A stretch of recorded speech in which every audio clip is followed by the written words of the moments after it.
Welcome, ladies and gentlemen, boys and girls, to the stream here today. That is right. Really excited to be here today.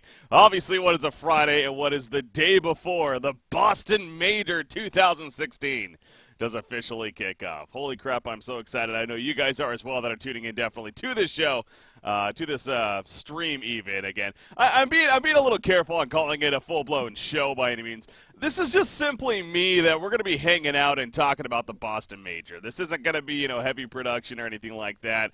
I didn't go through that much effort, no, but it should be a lot of fun here. It's kind of us working together to kind of talk about the events and discuss it, go over the event really as a whole, preview the matchups even, and going over the groups or the brackets, talking about all these hot topic discussions here. So again, really excited to be here and talking about some Dota 2 with you guys. So welcome to the stream. Welcome. As I say, I really want to make a point here also on this stream that I keep saying I want to talk with you guys. I say that because I want this to be an us thing. I want you guys, whether it's actually talking, just making your points in chat, I'll do my best to relay them via the stream, and we can have an interaction that way.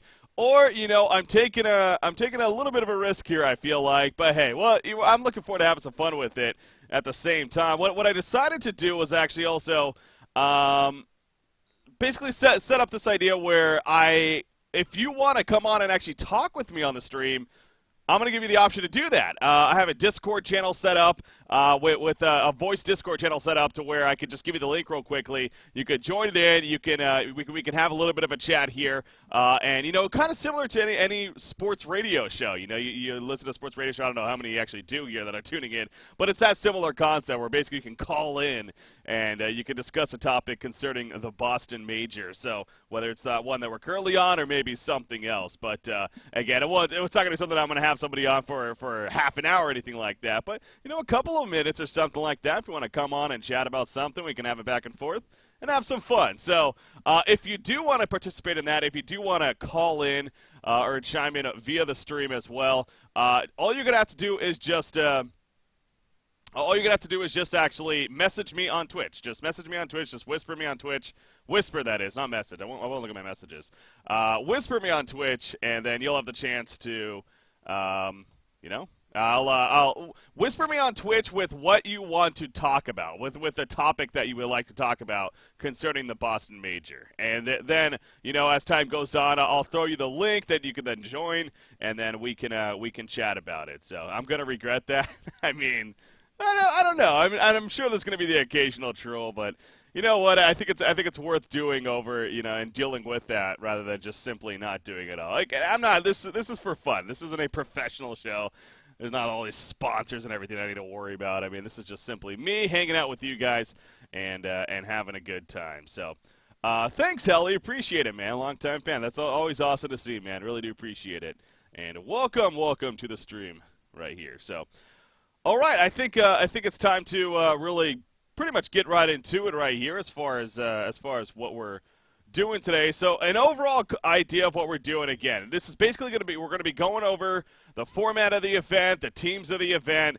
We're going to look at, the matchup specifically and kind of give our predictions later on. And obviously at the much later part, I'll even go into my compendium. I haven't done any of my predictions yet, so I'm going to do that on stream with you guys as well. Kind of get your help with that to help me make sure I'm picking correctly. So complexity is going to win everything, right? So that's what I plan to just do for anything with the teams. Now, but on top of that, like I said, I want you guys to interact, whether it's via just chat itself or whisper me if you would like to actually come on the show. And I got a Discord channel set up, like I said before, that I can invite you to, and then we could just chat it up for a little bit via the stream. So that's pretty much what the show is going to be about, though. So I really want to get right into it right here. As far as what we're talking about and discussing. So, the Boston Major 2016. Full disclosure, I'm going to be using Liquipedia quite a bit. It's a fantastic website, and actually it looks like they even changed their they changed the look of the website. So it's kind of interesting here. I guess it's something that they're just like launching now today, but anyways, the Boston Major 2016, it officially kicks off tomorrow, what is December 3rd. And December 3rd through December 4th are, of course, the group stages. And then that leads in to the main event, which will take place starting December 7th, which is a Wednesday, all the way through the 10th, I believe that being a Saturday. Yes, that would be a Saturday there. As far as me personally, I am going to be going out there. I am going to be flying out on Wednesday, actually. So I'm going to be going out. I'm going to be flying out there on the first day, pretty much getting there as the first series is taking place of the main event, and enjoying my time there and having a good time. Again, I'm not going to cast or anything like that. Just simply going as a spectator, and also to maybe create a little bit of my own content via pictures, interviews, perhaps. Just hanging out.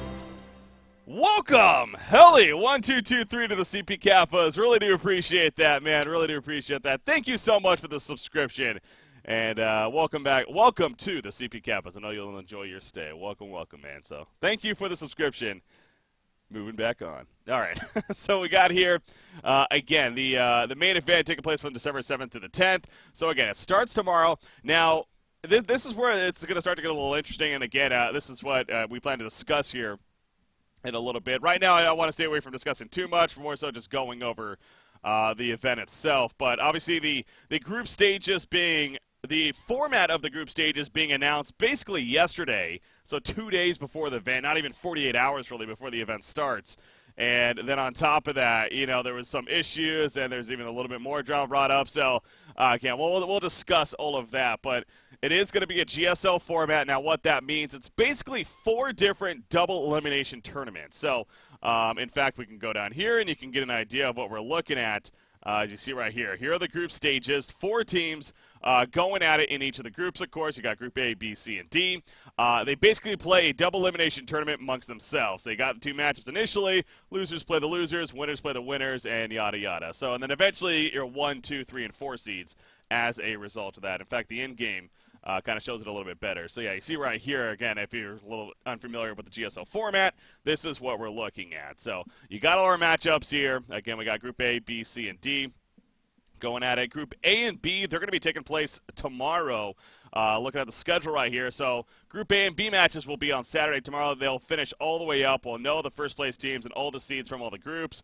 And then Group C and D, will take place on Sunday, where, again, the same thing. We'll know the seeds and how they finish at the end of Sunday right there. So they decided to break it up where the teams basically only play on one of the days from the group stages. And, to me, that kind of makes sense, not wanting to wear out all these teams over a couple of days, at least with this format. Again, we'll talk more about that with the decision to go with this whole 4 groups GSL format a little bit later on. But GSL format, with that said, I do think is a very good way to determine specific seeding. It's been in a format that's been around for a very long time. It goes back to the StarCraft days, of course, of competitive gaming, and it really is a very good format for helping determine, again, certain specific seeds. Now, how impactful those seeds are, that's another story. We will go ahead and talk about that again a little bit later on. This is just simply to go over the actual format of the event. So going back to it, though, so we got the group stages right there. That then leads into the main event, which, yes, is a single elimination round of 16 from the beginning all the way down to the grand finals. There is no second chances when it comes to the main event. Again, the GSL format, there technically is a second chance, and on top of that, no matter how you finish, you are advancing on to the further part, the main event of it. But when it comes to the main event, they decided to do straight up a single elimination.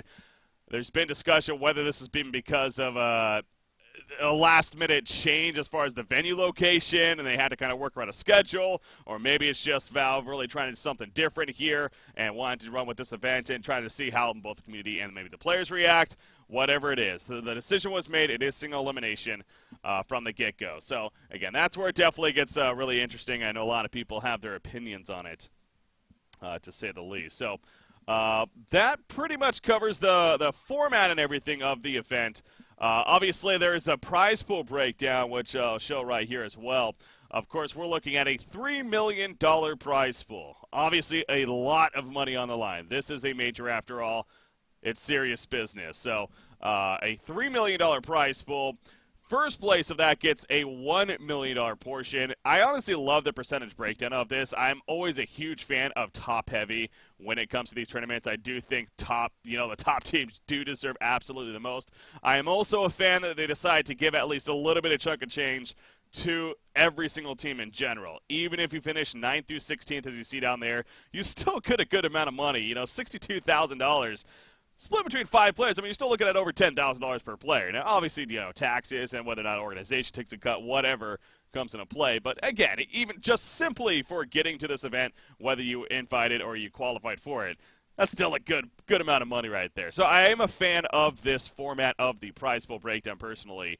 Again, something else that maybe curious to get your guys' opinions on and what you think as well. But it's just clean as well. They made it work. $3 million overall, $1 million to the first, $500,000 to the second, $250,000 to the third and fourth. I mean, it just breaks down so evenly and so well.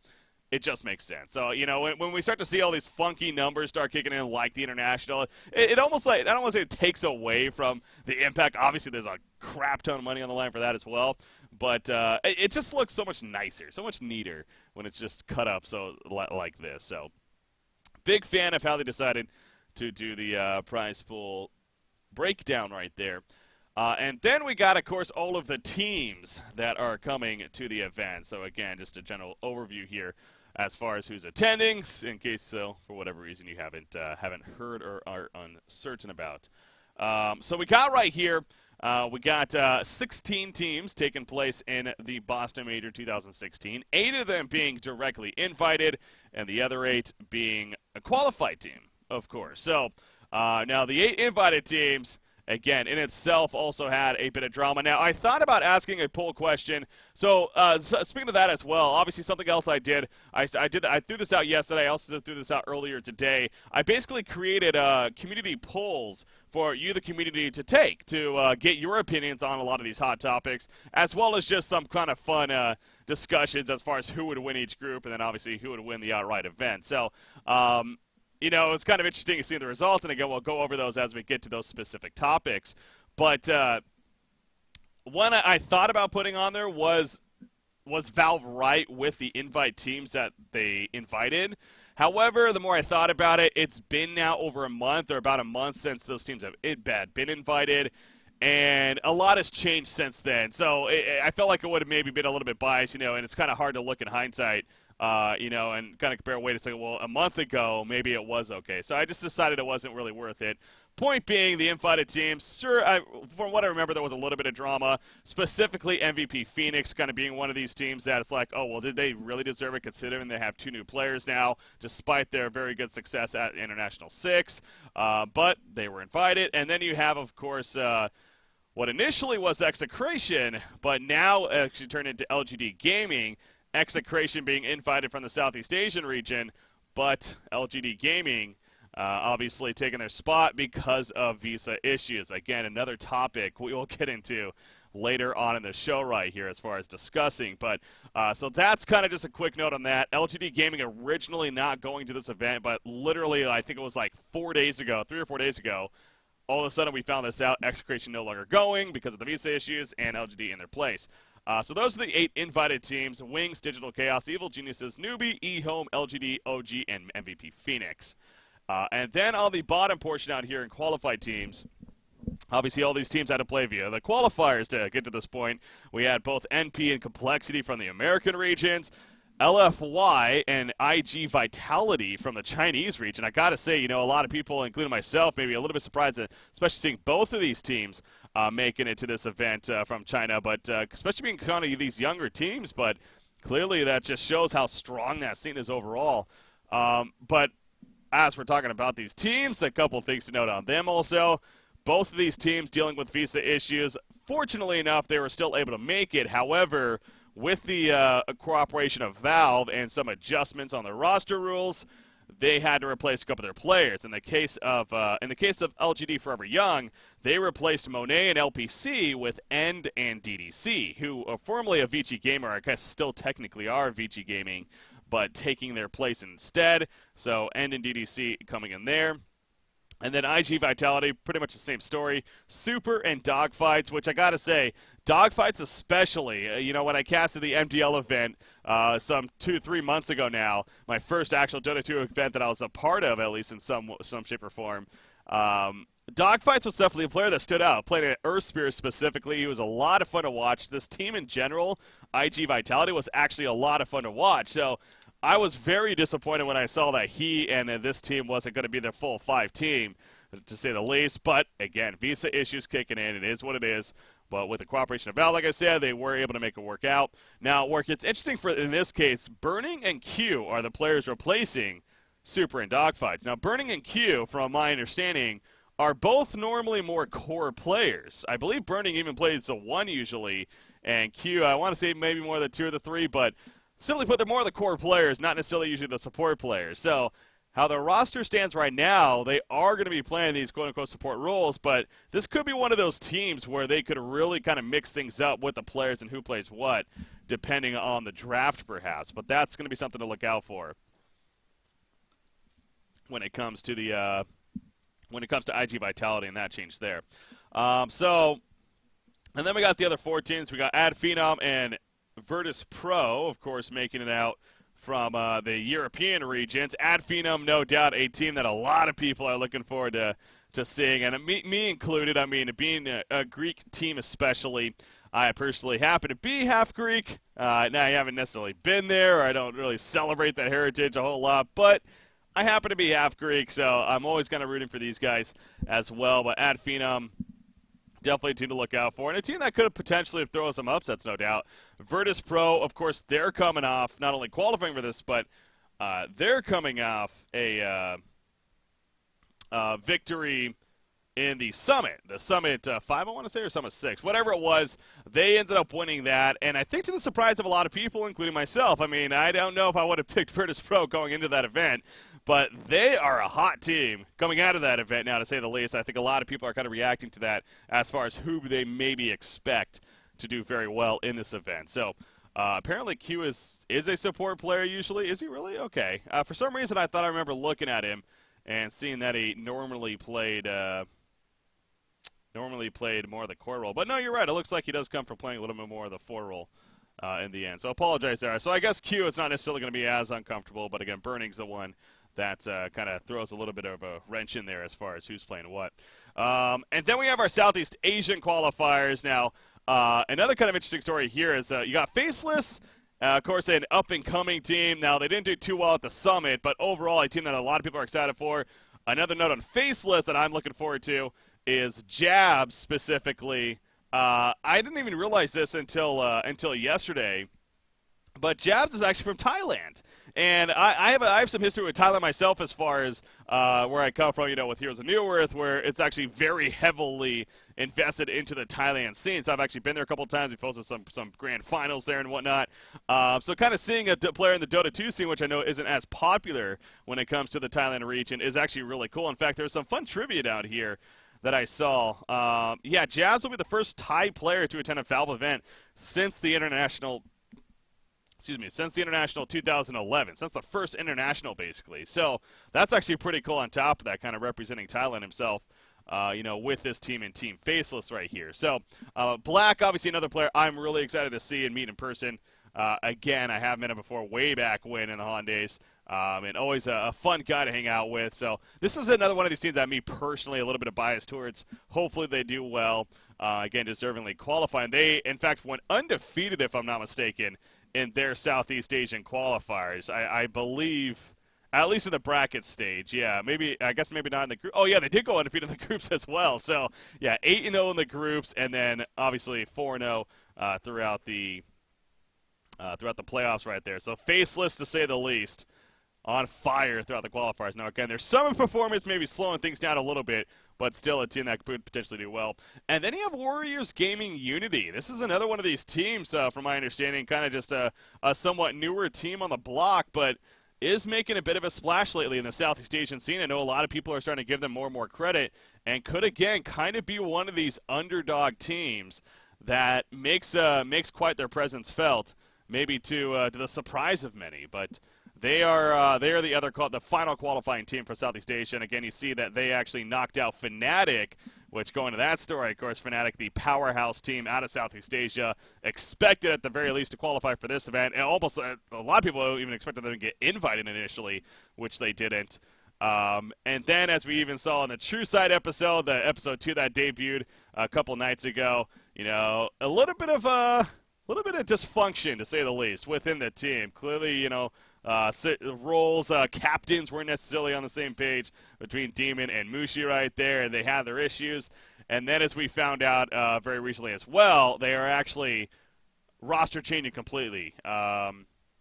3 of their 5 players are no longer part of the team, Demon included. They're basically looking to kind of restructure the Fnatic roster right there moving forward. And again, with a very disappointing not qualifying for a Boston Major, it's understandable that they feel like they would like to go in another direction. So, all right, that covers.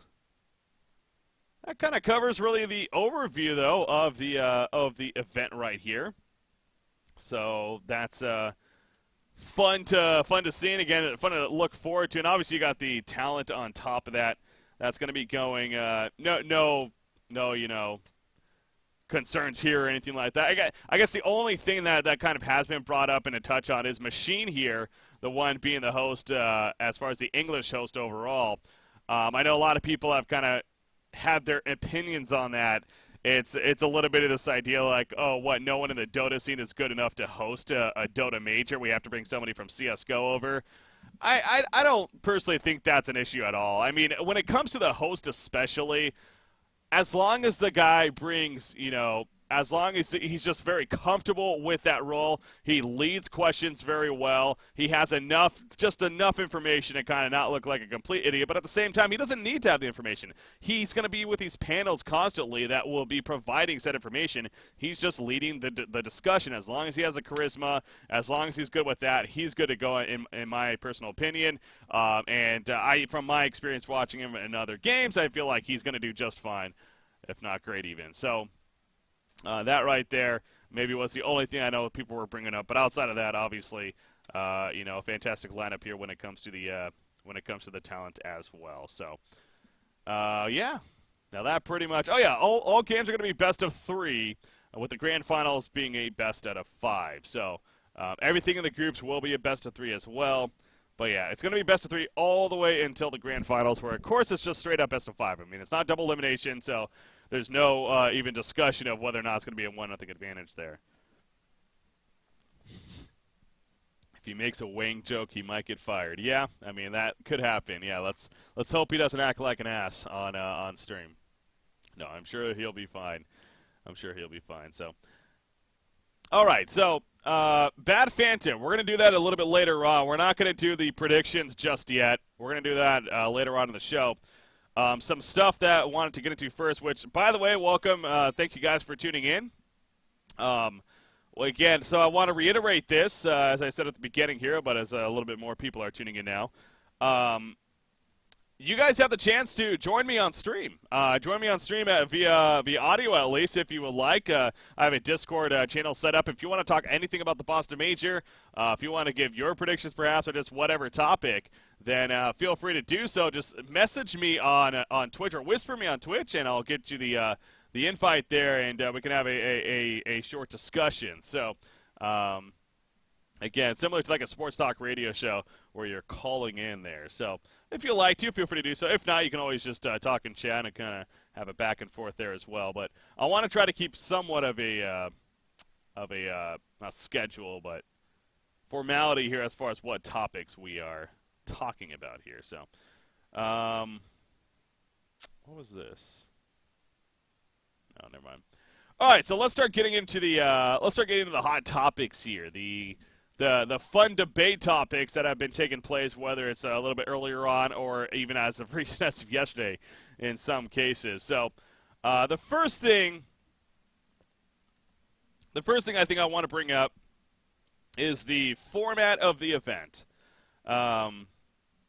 So the format of the event, as I was kind of briefly breaking down earlier, actually is it was just okay. So there's one major problem off the bat that I know everyone really agrees with here, is that the format wasn't literally announced until like yesterday. I think it was it officially came out yesterday with the format of the event and how it would be working outside of the single elimination. Now, we knew for a while now single elimination was going to be the case.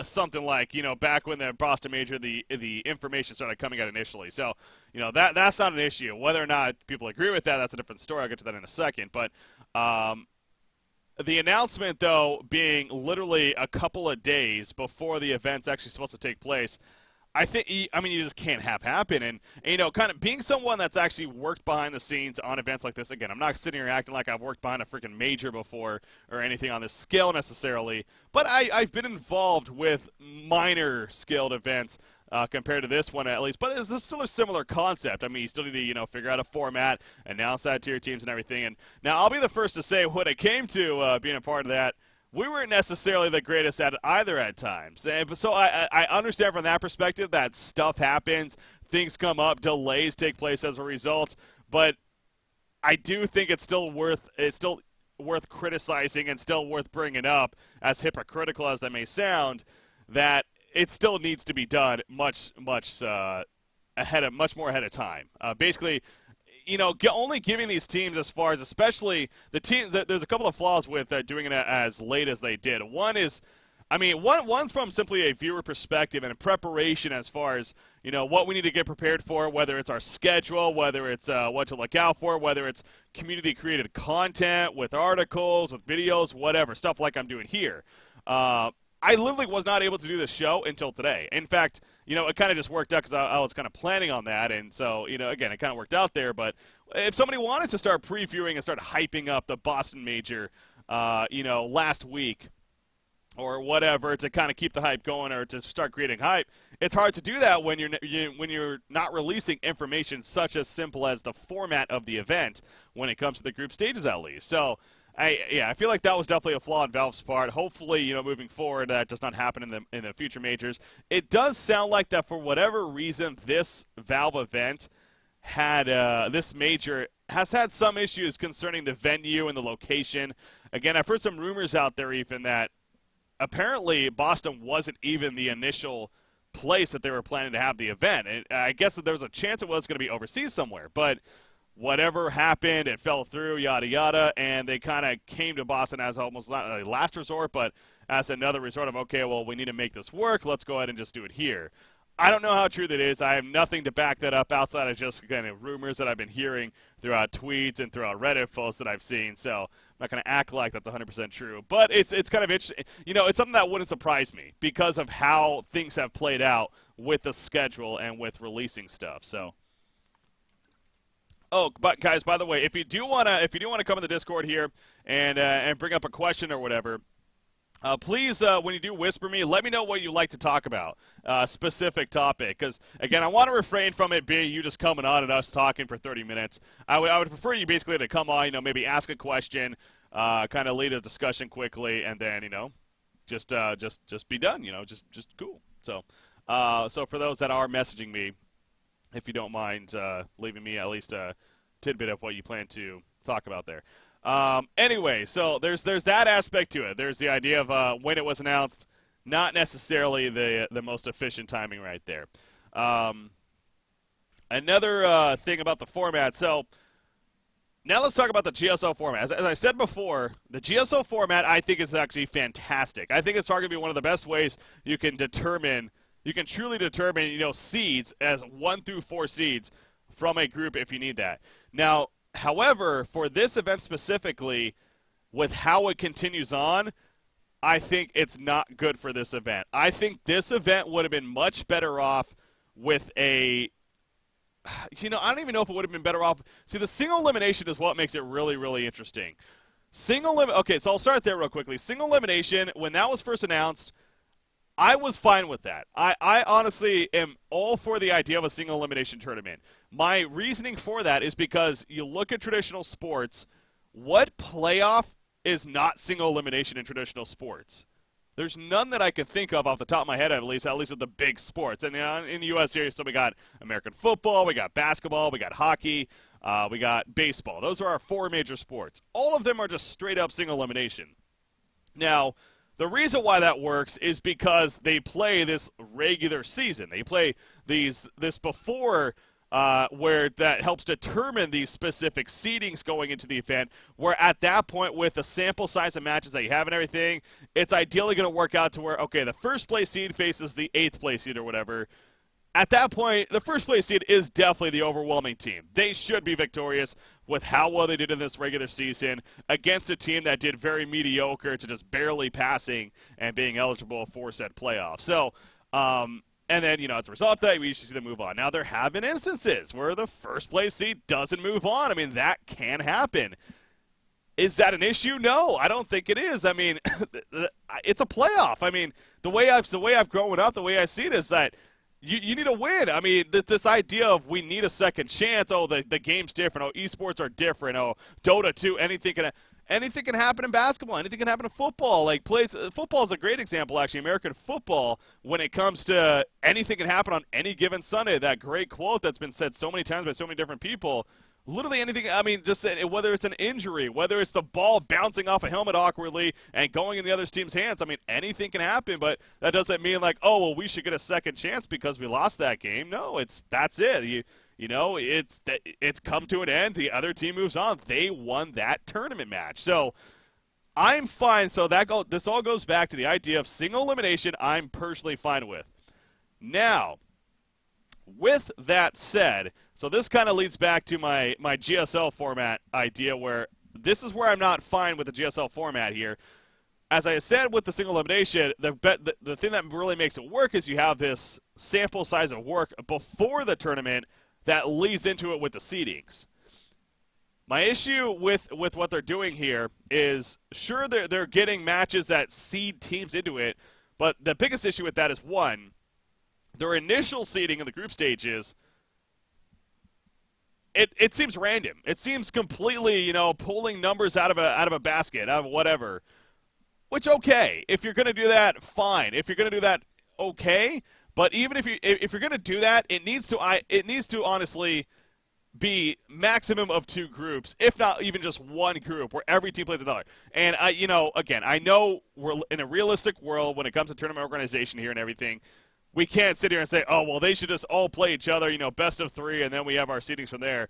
Okay, there's time constraints, there's schedule constraints, but then you need to adjust to that idea. With how they have it right now, oh, excuse me there. So how they have it right now, I'll pull up the image right here. They literally have it so when it comes to seeding in the playoffs, this is how it works right now. The first place seed is going to play a random 4th place seed in the playoffs. Okay, so you say to yourself, well, okay, yeah, they're playing a worse team from another group. Well, what if they get matched up with a team out of Group B? There's a lot of people, we'll talk about this a little bit later on, but that are giving this Group B over here this quote-unquote group of death.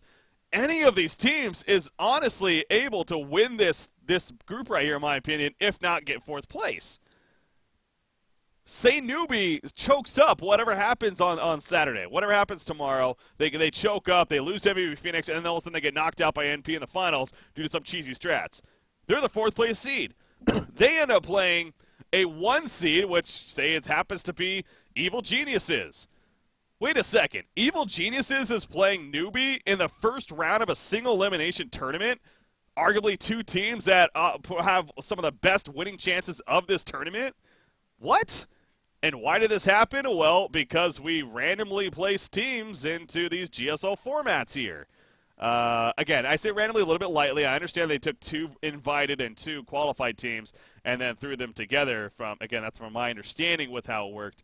But that's basically what's going on right here. So, again, my biggest flaw going now to the single elimination, as much of a fan of the idea of it I am, I do not like the execution because the seeding initially is not good. It's so limited in the sample size of matches that it just does not work out. Now, if they had 2 teams or 2 groups of 8 teams in each group, and say they did best of 2 matches, like a lot of these round robin or group stages happen to be, from there, I think that would make a little more sense. Then you take the first place team from Group A, you match them up against the 8th place team from Group B.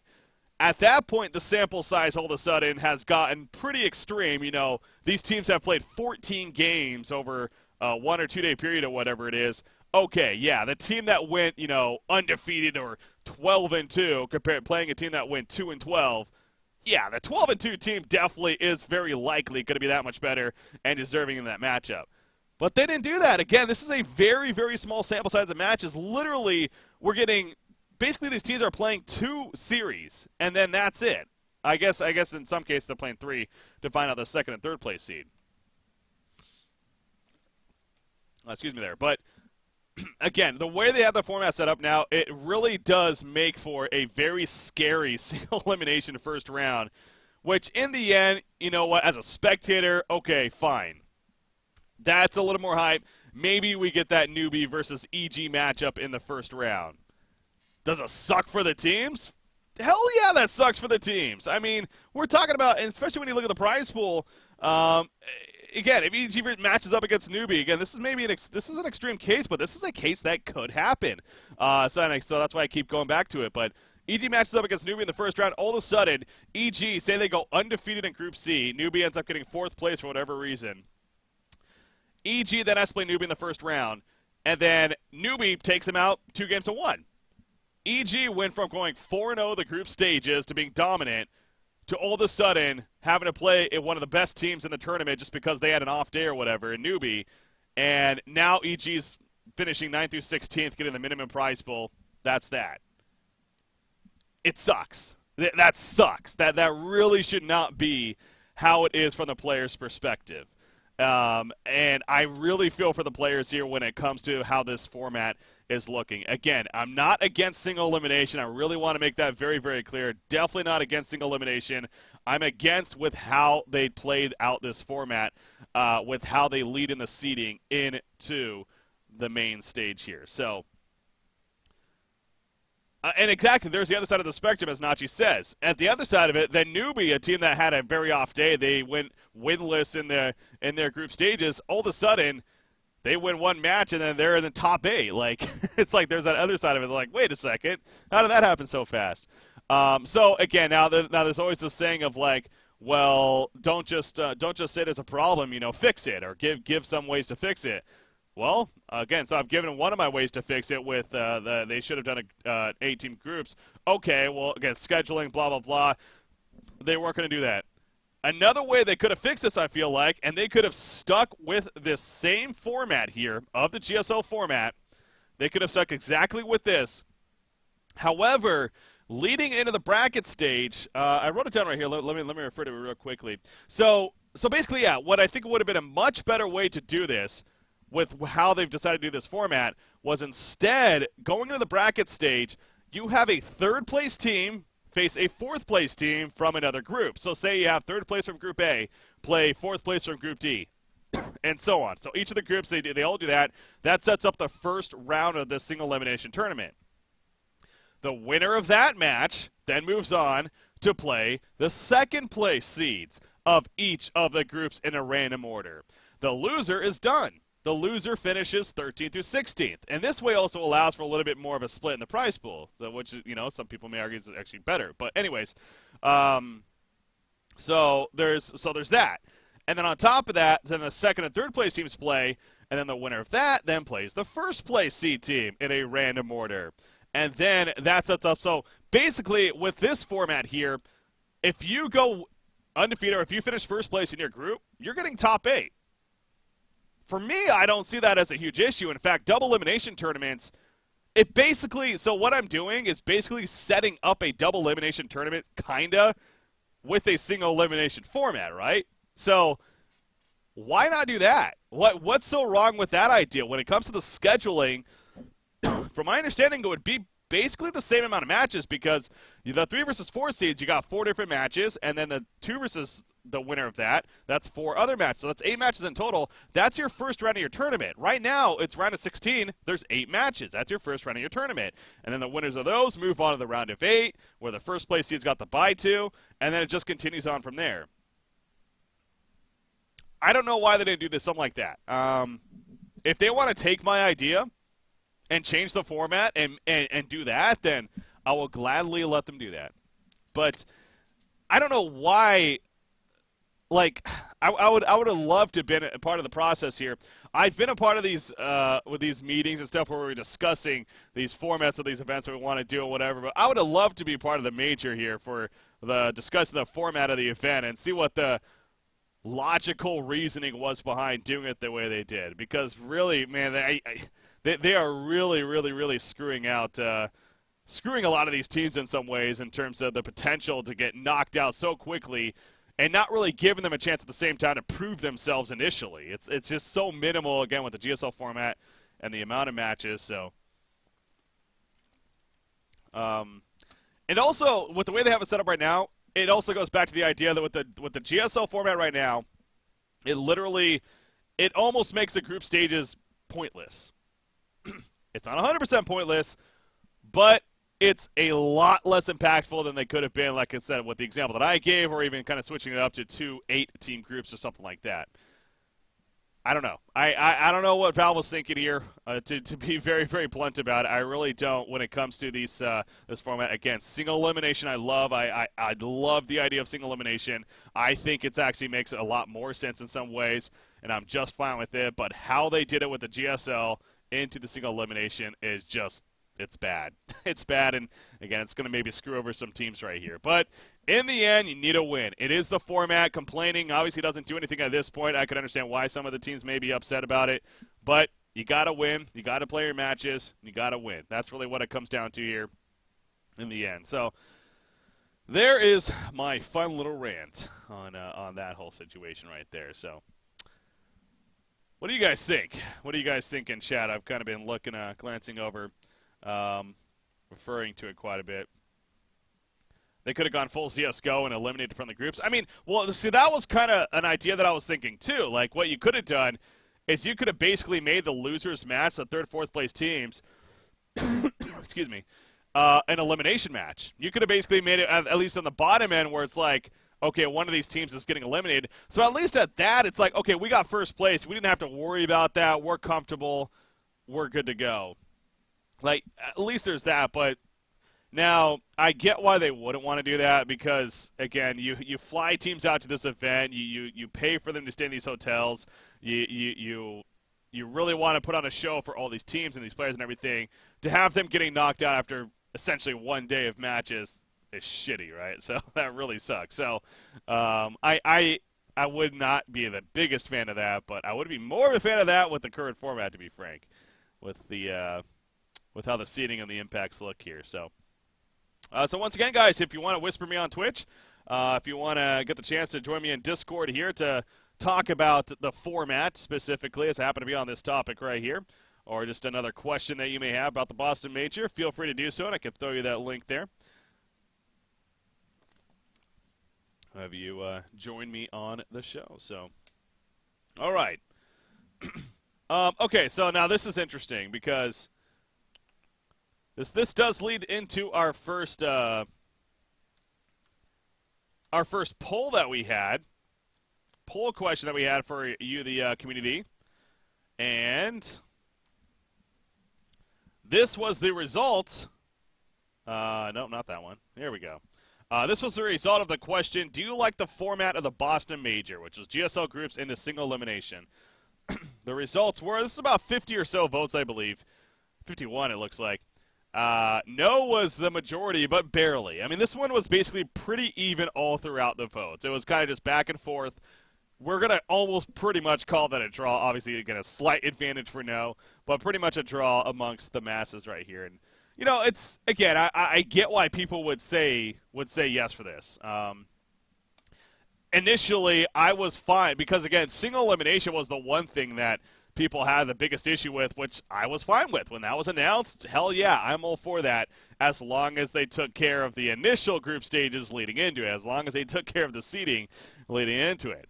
With their format, with the GSL, with how it's set up, I don't think they necessarily did, which, again, I've kind of gone over now plenty. But that's how the results turned out here for our community polls that we did. So thank you, by the way, for those that did participate in these polls. It definitely helps bring some fun information here as far as what we're discussing. So do appreciate that once again. set that back there. Okay. So, again, that's the format of the event and kind of some issues there. Anything else that I wanted to add? Well, that pretty much covers what I wanted to talk about there. But, hey, you know, by the time it's one of those things where we're making it seem like a big deal now, and again, it kind of is. But get to the playoffs, we get to December 7th, and the matches start. It's like whatever. We start playing them, and it's all forgotten, right? I mean, that's going to be the case. That's how it usually works. But I do think it's something that I hope Valve really looks at going into their next major. I want to see the single elimination kept. Part of me really does want to see that kept because I do like the idea of a true playoff, a single elimination, but lead into it better with those initial group stages. Even if you have to play like online initially, I don't know, just something that makes the seeding a little more appropriate than with how they have it. So, all right. So our next topic right here, gonna go over the visa issues, the fun visa issues. Now, I want to preface this with, I'm not gonna sit here and suggest that I'm some professional, some expert in dealing with visa issues and dealing with having to get visas. Obviously, being from the States right here, I've been fortunate enough that with the bit of traveling that I've done, all I need is my passport, and I'm good to go places. So I definitely feel for others throughout the world, and in this case specifically people in China that have had to deal with the visa issues coming to the States. Now, again, to reiterate what happened here, so for those that may not know what exactly happened right here, in fact, where is the Wikipedia? Let me just pull that up real quick as a reference.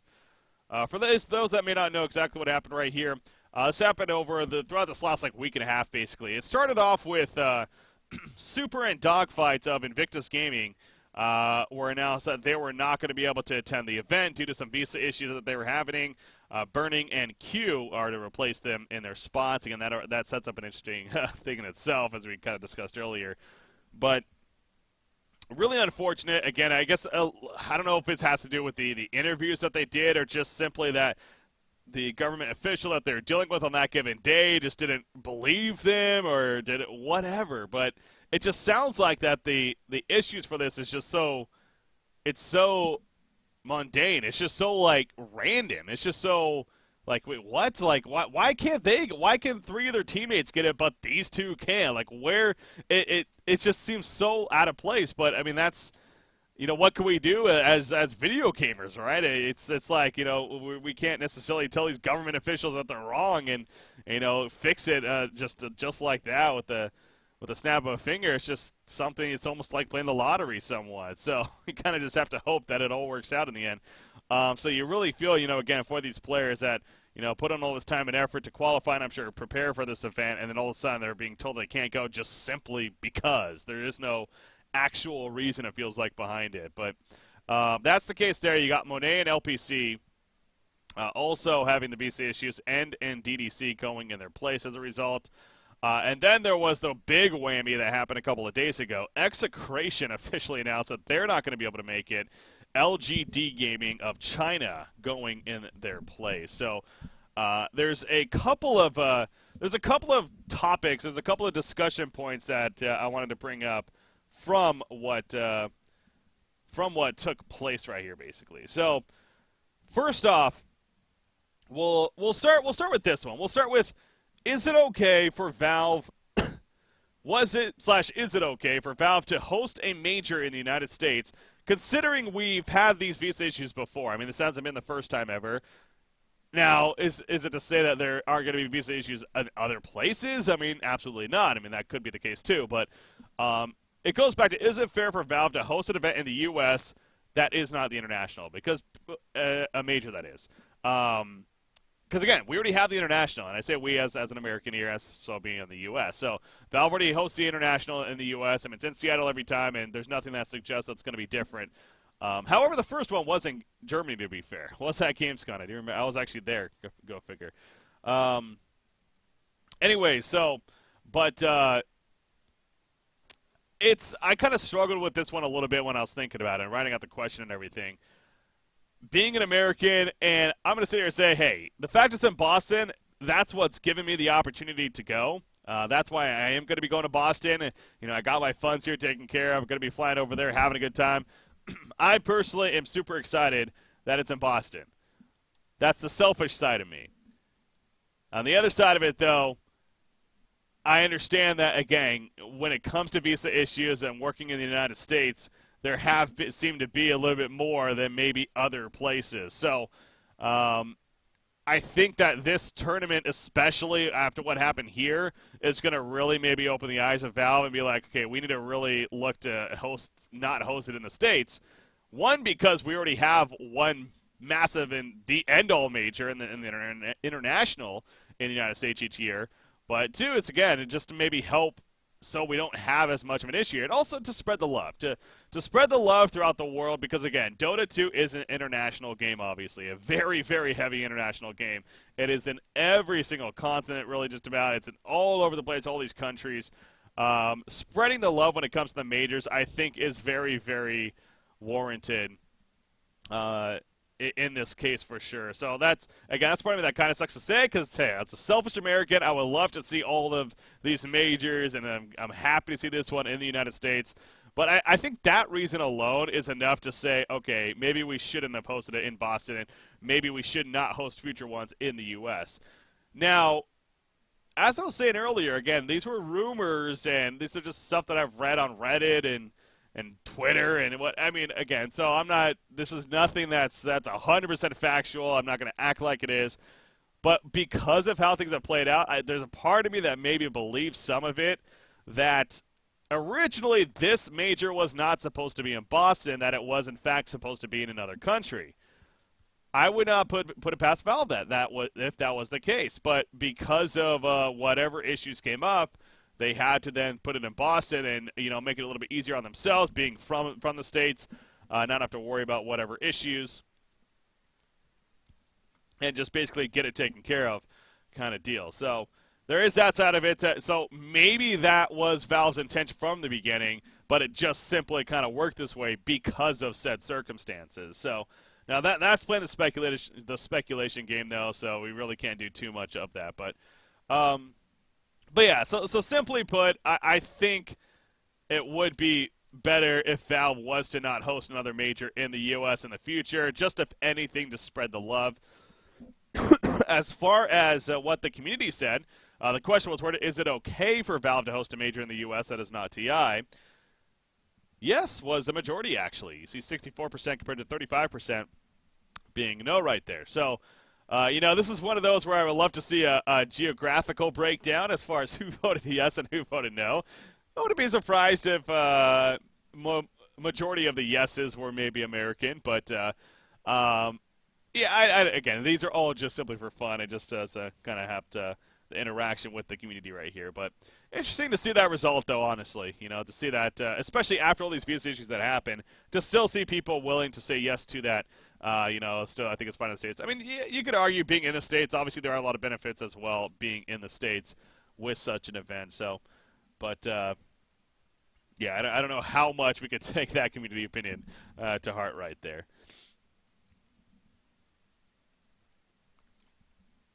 All right, so another discussion topic that came as a result of the visa issues that took place were... which one should we go to here? Okay. Yeah, let's go to this one first. So, the next thing to bring up is then... What do I mean by it's not TI? So, the international international is considered a major that is in Seattle, which is America. It's not a Texas tournament. What? Did I say snot? No, I said not. That is not TI. So basically, what I meant by that, so international is always going to be in the States. My point is, assuming that international is going to be in the States every year, is it okay if Valve also hosts another major in the States? that was my point of the question. I guess I could have worded that a little bit better. But anyways, so moving on to the next one, though. this happened about like again, this started happening about a little over a week ago now, pretty much last week, where these visa issues were taking place, and Valve decided to step in the case of LGD, as well as IG Vitality, or LFY I should say, as well as IG Vitality, and because okay, so originally the roster rules stated that you could only replace, I believe you can only have one substitute on your team. If I'm not mistaken, it also had to be from a team that did not participate in the Boston Major event. I mean, I think it was even something like that. I would love to find the exact ruling. I don't know if I can here on the fly, but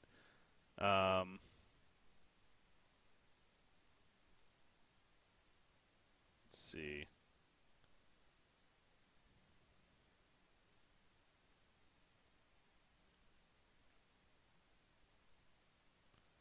Okay, yeah, so it's right here.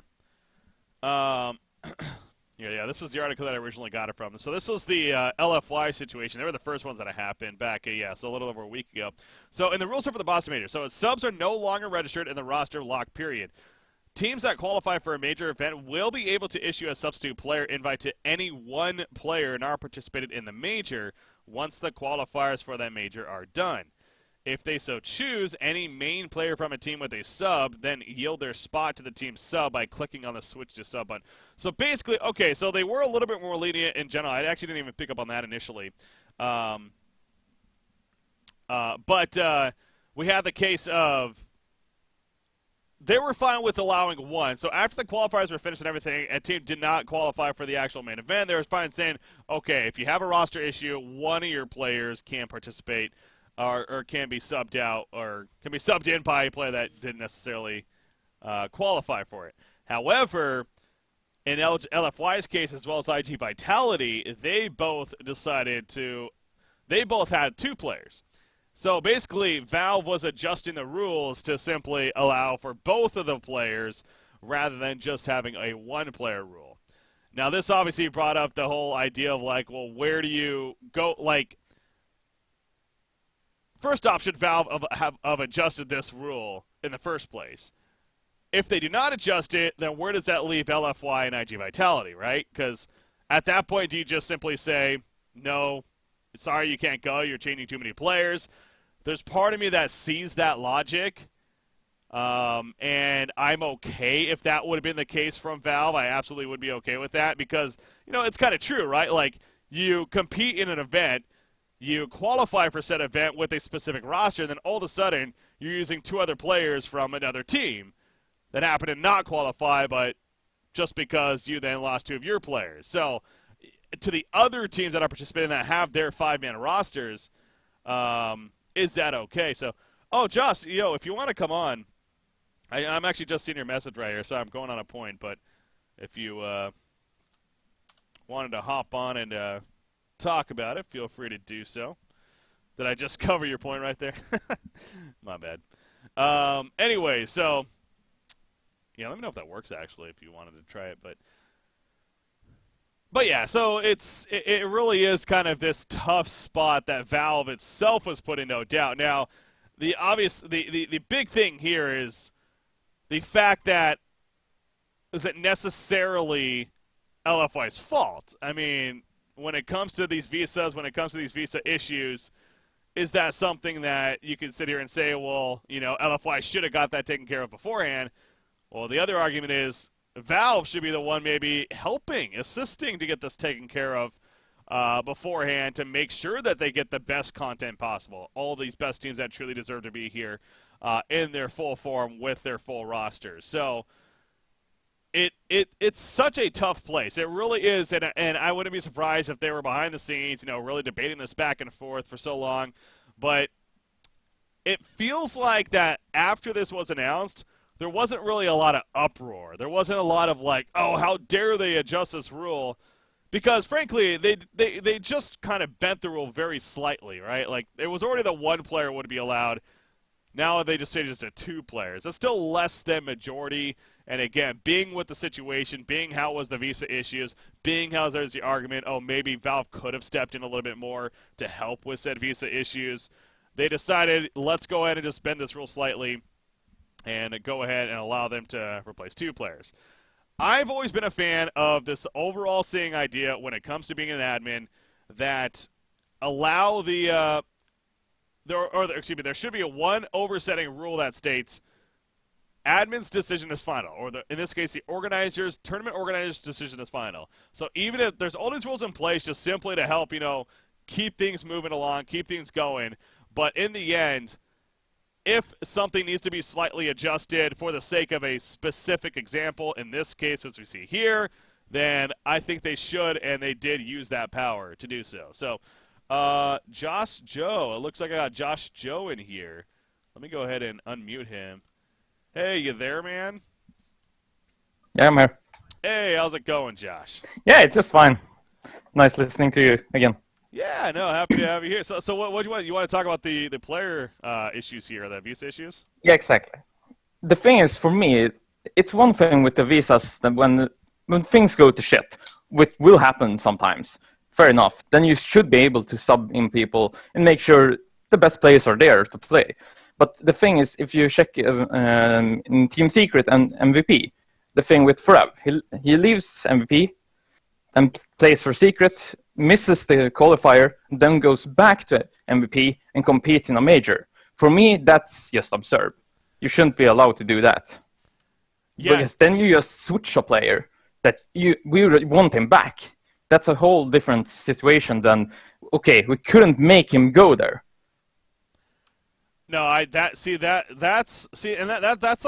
different, right? Like that doesn't even have to do with the visa issue. That's a completely different topic that, yeah, I don't know if a lot of people really address too much with the MVP Phoenix. So yeah, Forev, he's going to be playing with them at the Boston Major. So that's what you're saying, correct? Yeah, exactly. Okay, yeah, no, that feels like it's a little messed up, and that's almost one of those where it's like that should be more focused on as far as, okay, was Valve in the right allowing for this? Because, yeah, it does feel so off. Yeah, I don't know. Exactly, and that wasn't allowed before. They switched it after International. And the thing is, when they did this thing, they just fucked up the whole system again. Yeah. Yeah, when it comes to the consistency of the roster changes, it feels like Valve has definitely kind of tried out many of different things, and they are continuing to do so. So, but I do think that's one of those things that's going to be continued to be worked on and looked on by Valve going into future majors, of course. But yeah, that's one that's the idea that you could have a player step in that. See, that rule in the first place, so they had it, so that's why I'm kind of fine with these visa issues adjustments, but the rule in the first place that you're allowed to play for a team despite playing against them in the qualifiers in the first place, it does feel just like maybe that shouldn't be allowed. But then there's the argument, it's like, well, they want the best matches possible, right? Like, they want the best content, they want the best tournament matches, and so MVP Phoenix felt, better with Forev, more comfortable, and decided to take advantage of the rule. So you can't blame MVP Phoenix. I mean, they're using the rule, so it's really on Valve. Yeah, that's fair enough as well. Yeah, but they should really change back the rules or tweak it in some way to make it more fair. Yeah. No, yeah, there I definitely agree. So yeah, that's going to be interesting to see again how they adjust from it. So, all right, man. Anything else you wanted to bring up? Nah, it's fine. All right. Well, thanks for joining. Thanks for your time. Appreciate it. Yeah. Have a good day. All right, so that was Josh there joining me on the podcast here. Happy to have him on. So that's what I want, man. You guys to come on and interact and have some discussion points, talk things over, and then move on. So, and I'm really glad you brought that up because honestly, I overlooked that completely. And I do remember seeing that happen initially, and whenever it happened a little bit ago. But then I was like. But I honestly just forgot about it until you brought that up. So, yeah, the fact that Forev all of a sudden is back on MVP Phoenix's roster, that's a little shady almost. But, yeah, they replaced their, as DXDS3 is saying, they subbed out their worst player too. I mean, yeah, there's that part of it as well. I don't know, yeah, that's the one that feels a little bit. But again, you can't blame MVP Phoenix. They're the ones that are just taking advantage of said rules, right? So, it is what it is. And to be fair, I mean, with the rules currently and with them adjusting those rules, then this does open a Pandora's box where if for whatever reason, if a team was like, you know what, we want to replace 2 of our players just because, they could do that. They could do that if they really wanted to with 2 players that happen to not be playing in this event. Obviously, that didn't happen outside of MVP Phoenix. It sounds like they're the only ones that kind of abuse that rule, you could argue, but it's so tough, man. This is what happens when you start making rules like this, and then when you start making these quote-unquote exceptions, that it does, again, open up that Pandora's box, as I mentioned. So, anyways, to say the least, I think Valve, it's going to continue to be one of those situations with this whole roster locking and the roster situations that they're going to until, I mean, this almost brings up a completely another discussion, but for another day, really. But the simple form of it, until an actual overseeing organization creates a overseeing event like Riot has, frankly, like Riot has with League of Legends with their LCS, where you have teams that are signed to contracts that are, you know, pretty committed. I know that even with the contracts, it doesn't mean that they're 100% never going to change. And even in traditional sports, players get traded, players get cut, whatever the case is. But until we have more of this overseeing idea that these actual organized teams with ownership, actually very similar to what Overwatch is attempting to do with with their announcement recently with the Overwatch League and everything like that, then this is going to be part of the issues, is these constant roster, you know, on-the-fly roster changes that seem to happen within esports in general, and Dota 2 is no exception. So, but yeah, I think that pretty much covers the VISA issues as well as all those roster issues there and everything. Let's take a look at the polls here while we're at it real quickly to see what you, the community, thought. So first things first, should Valve have allowed these roster exceptions due to VISA issues? Community seemed like that they were pretty on top of a good majority there. Basically, 3/4 of the people that voted yes. The other 23.5% voting no right there. But again, as I was saying, it's I guess I never really gave an actual answer. Like my answer really was I'm okay with the fact that Valve did this. Was this the right decision? Maybe not. But at the same time, then there's the whole concept of, okay, what do they do instead? Do they say either find 2 players that didn't play, or either find another player that didn't find? So what they could have done, okay, now that I think about it, so again, with the rules how they had 1 player is allowed to play as long as they play for another team that didn't qualify, they could be subbed in, but that second player maybe couldn't have played at all in the qualifiers. Maybe if they went to something like that, then that might have made a little more sense with how that could have been their adjustment. But something tells me, you know, maybe the Chinese teams weren't budging. They really wanted this to work with these 2 players specifically in both cases. Or maybe it was LFY wanted that, and then IG Vitality as well, you let them do it, so now we get to do it because, you know, you let them do it. So I wouldn't be surprised if that was maybe one of the ideas that they were thinking about. Or there's then the whole concept is like, oh, you don't go. You know, we just invite another team.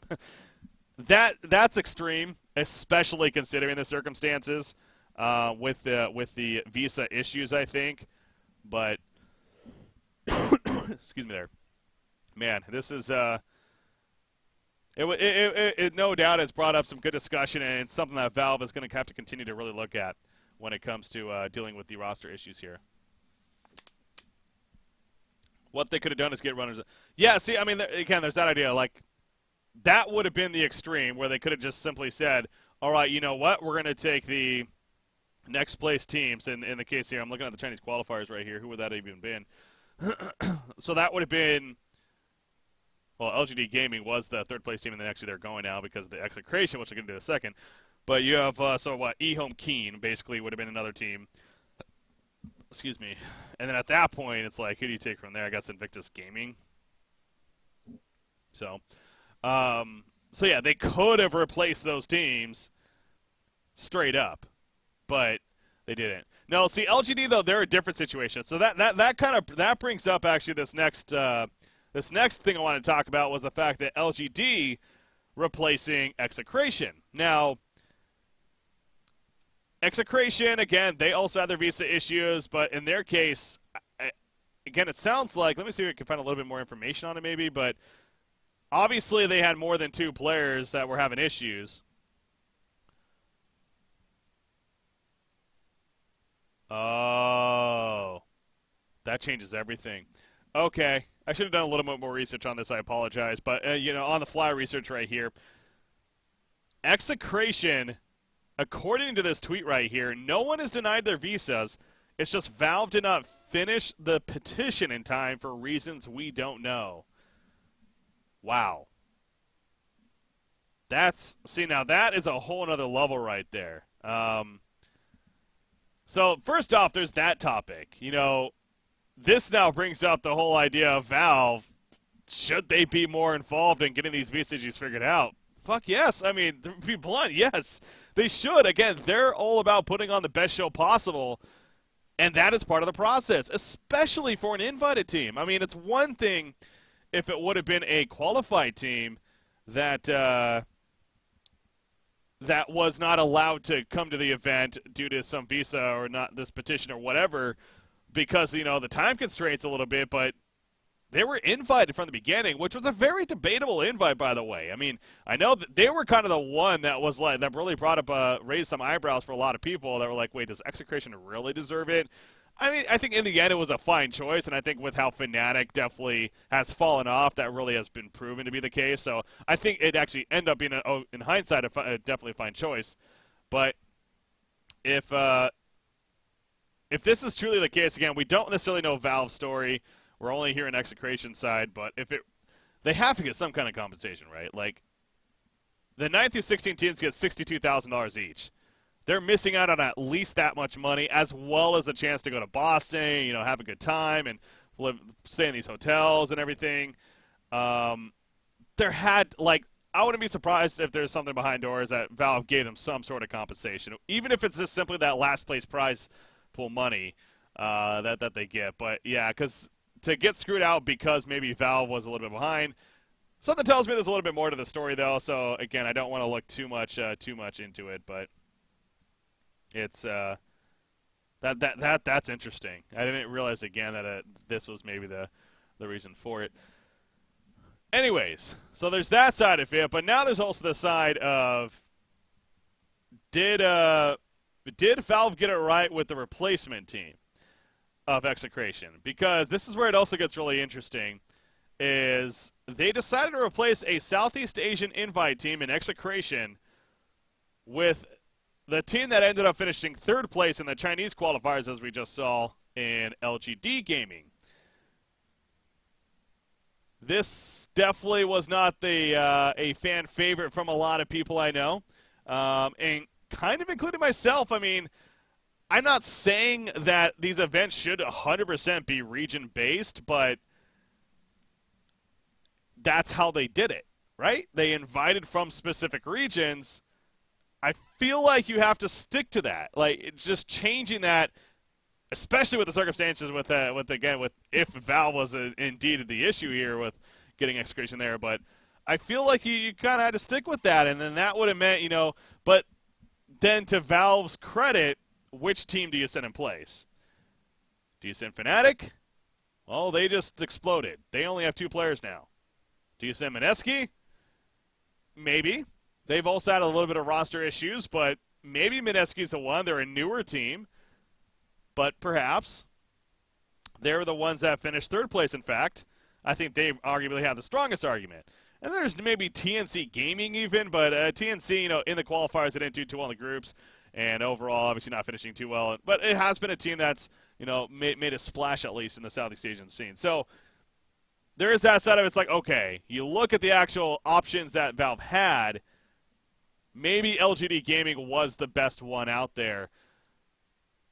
Maybe. Because then this opens up the box of, okay, well, if you're not going to take a Southeast Asian team, why does it have to be a China team?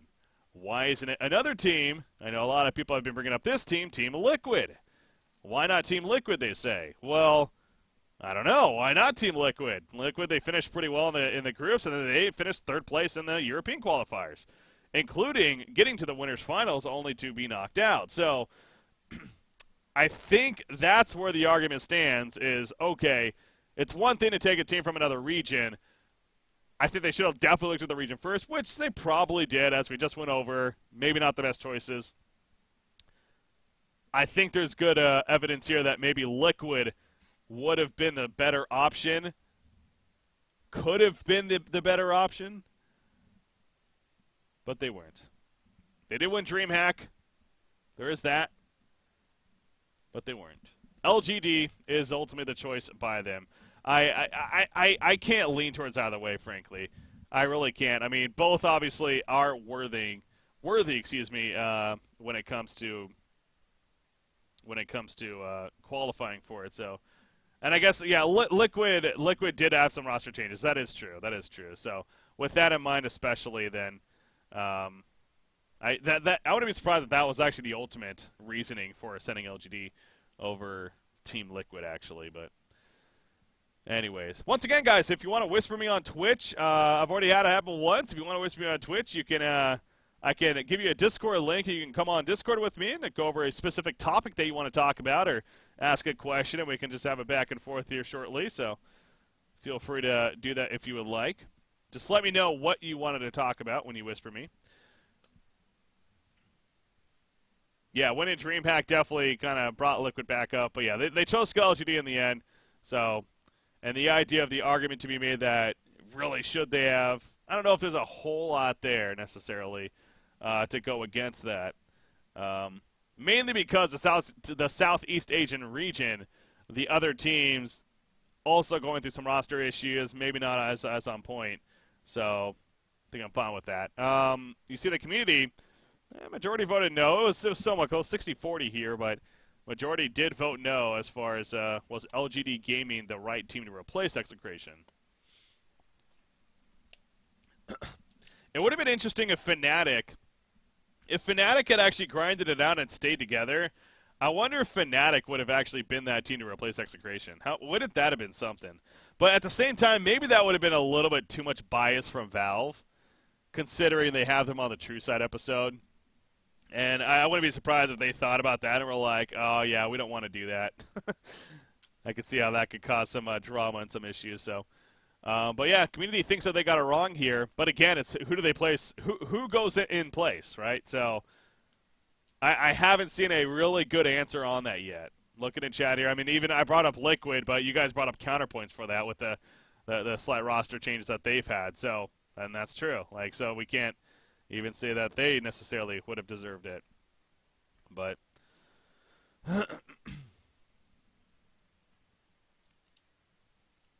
what do I think of Liquid's chances at the major? With the format especially, man, they could have done well.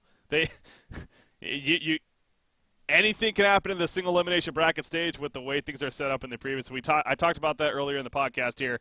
You can watch the VOD later on if you would like, but I had a whole rant on the format of the event with the GSL format specifically and how that leads into the single elimination. But with how it's set up, honestly, any team can do very well in this event. Any team can make top 8 quite, not easily, but it could happen. It could happen and even further. So,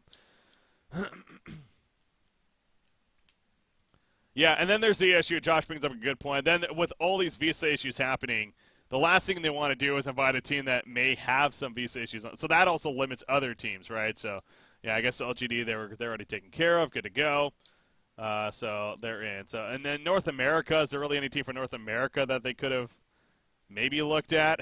I'm kind of trying to think about it now as far as a North American team, but I don't think that there was anyone from America. I mean, FDO would be the closest, but yeah, no, you can't really give that to them. So nothing against FDO, but yeah.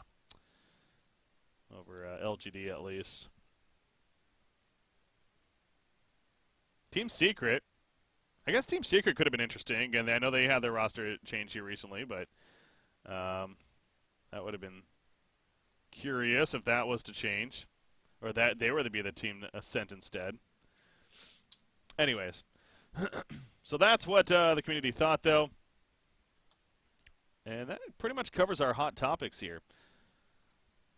As far as the Boston Major coming up. All right, so we're through all those dramatic topics and everything that's gone on with the Boston Major here. And some good discussion. So appreciate you guys chatting up about that part there. Now we move into more of the lighthearted portion of the stream here, of the show even. This is more about what we think is now going to happen when it comes to the Boston Major. So let's actually start talking about the actual Boston Major event itself and the teams and the matchups and everything. So we'll start off with which group do we feel like is the group of death? Of course, this is a term that's thrown around all the time when it comes to any kind of group stages here, whether it's traditional sports, esports, whatever. So I think it's only fitting we, of course, discuss that here. And I know a lot of people right off the bat, including myself, went to Group B. Group B being this quote-unquote group of death. Now, there were some issues yesterday. Ken, this goes back to the initial rant that I had about this old GSL as well, and the announcement of it, how it literally happens 2 days before the event. But even yesterday, there was some back-and-forth issues in terms of what the groups were, and teams were being moved around a little bit. But it went back to the original release from my understanding. So, again, this is it. So you got Group A over here on the left. You got Group B, Group C, and Group D is how it actually shapes up. I don't know why they don't actually mark it on here. It's kind of annoying. But anyways, Group B is, again, I think the one that a lot of people are focused on. I think a lot of it has to do with Virtus Pro winning the Summit 6. No doubt that really it's put a lot of eyes on them as like, okay, this is really a team we need to look out for now in this event. And then MP and their recent success, they finished runner-up in the Northern Arena tournament, losing to Wings Gaming in the end, but not a bad loss there. They beat EG at that event as well. So NP is definitely a team that I know a lot of people are really looking highly at lately. So I think that's the real reason that people are looking at Group B and being like, okay, yeah, that's good. Because then you got Newbie, who is hands down one of the favorite teams in this event. I don't think there's any question there. The Chinese Invite team, of course. And then MVP Phoenix. Now, that's where it gets a little interesting. Obviously, as we mentioned going into this, they replaced their carry with Forev coming back to the team. He got kicked from, or removed from Secret, whatever you want to put it. He's now back in MVP Phoenix and going to the Boston Major as a result. So talk about a situation that kind of worked out for him. But how will that fare? How will that fare for MVP Phoenix, who frankly hasn't necessarily been having, these really prime results lately, and they haven't been playing a lot from my understanding. In fact, let me pull up Dota Buff real quickly. See how much they truly have been playing as of late, because something tells me it's not a whole lot. But see here shortly. Let's see in the last month. Let's say. Okay, yeah, they've only played like 20, maybe 20 matches at the most, and that's with some ringers in some cases. Forev has only played 3 games with this roster since he's joined back with them. 3 actual official tournament matches. And it was a best of 3 against a team called EVOS that they lost to. I don't know if MVP Phoenix is going to be the same MVP Phoenix that people remember from TI6. With that said, I think Group B is getting a little more credit than it deserves. Do I still think it's the group of death? Yes, probably, but I do think it's getting a little bit more credit it's deserved. Again, with MVP Phoenix maybe getting a little bit more credit, with Virtus Pro having the very good run at Summit 6. Is that something that's going to – because without the Summit 6 happening, I don't think people would be giving Virtus Pro credit at all. I wasn't going into that event. I know a lot of people weren't really either. But because obviously they did that, you have to respect that. I do think people will maybe overrate NP a little bit. I'm not going to lie. I think NP is a fun team and a lot of fun to watch, but I think they're going to be outmatched here in this group. I see them as the 4 team in this group. Again, that's for we'll get into that shortly later on. But Group B, I do feel is still the group of death, not maybe as highly regarded as people give it credit for. So, I mean, looking at these other groups, I see the thing is, it's so, as far as like the next closest, what would maybe give Group B a run for its money, it's really hard to tell, because like part of me wants to say Group C. I know people would be consider me biased with that. I do feel like Complexity, as I usually do, is going to maybe have a bigger impact than people give them credit for. Will they defeat EG off the bat? Maybe not. Probably not. Can they take them to 3 games? I wouldn't be surprised if that happens. I really wouldn't. I think Complexity has that potential. But Bing was still the newer player in Monkeys. Is it enough to have they had enough time really with this new roster and actual tournament match experience? I don't know if they necessarily have. So I think it's depending on which Complexity team we see, I think it's going to help determine Group C. And also Faceless is another interesting one from Group C as well, because Faceless, I was really on board with going into the Summit event, and I actually projected them to finish runner-up in the Summit. This coming off of them going undefeated in the qualifiers, as we mentioned, for the Boston Major, a newly formed team, obviously a lot of skill across the board. However, they flopped at the Summit, to say the least. They got knocked out in the first round. They got knocked out in the loose bracket right away. That is a little concerning going into this event. Then you have the replacement team in LGD Gaming, who just because they're a replacement team doesn't mean they're not good. I mean, LGD Gaming is a team that if we saw LGD Gaming on the invite list initially, I don't think a lot of people would have really looked at that and been like, oh, what was Valve thinking? I think people would have been like, oh, okay, LGD, a name we've definitely seen before. So I think Group C could potentially be pretty tough as well, and a tough one to call as far as who goes where. But, I mean, EG probably still the favorite there, no doubt. And then you have Group A and Group D. Again, both are definitely a tough group. I think Group D is arguably going to be the weakest. I think IG Vitality is not going to be the best competition, especially with those roster changes. Is no doubt going to hurt them. Wait, are they the ones with... am I blanking here? Are they the ones with... They're the ones with Burning AQ. Yeah, that is right. I mean, yeah, that's so tough. But as good of a player Burning and Q are, is like, with these roster changes and with Burning maybe playing a different role that he's not used to playing all the time, are they going to be the best team? And then you have eHome versus Ad Phenom. Ad Phenom, I love the Greek power. I have hope for them. I think people are overrating them going into this event. To be blunt about it, I do not think they're going to do very well.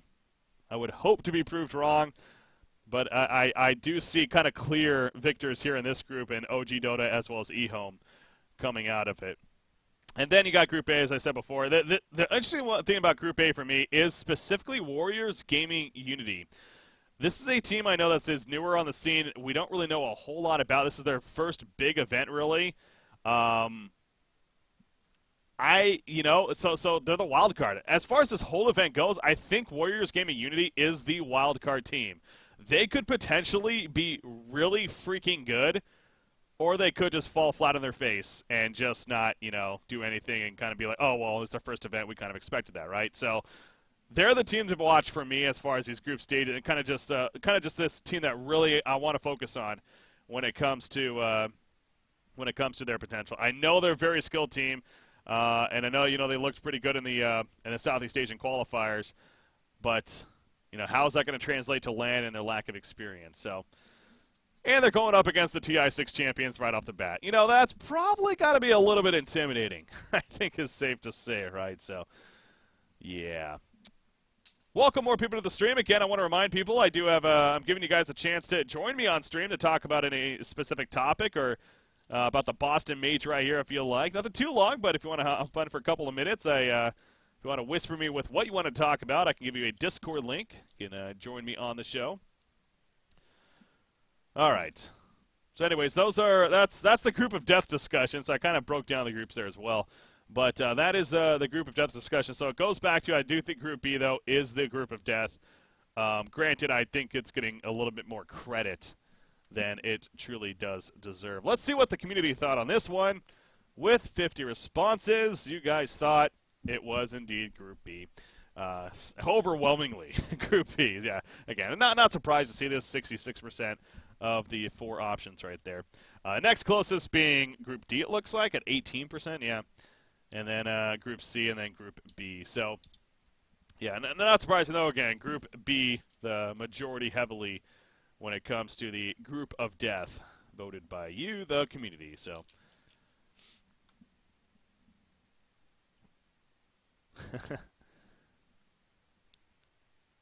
General Jivakis, by the way, I saw your question earlier about the charity. I honestly do not know. That's something you'd have to ask the organization there. I only cast the first series, and I'm not sure what it finished at. So, all right. So let's get into these more questions that I had that I asked the community here. See what you guys answered.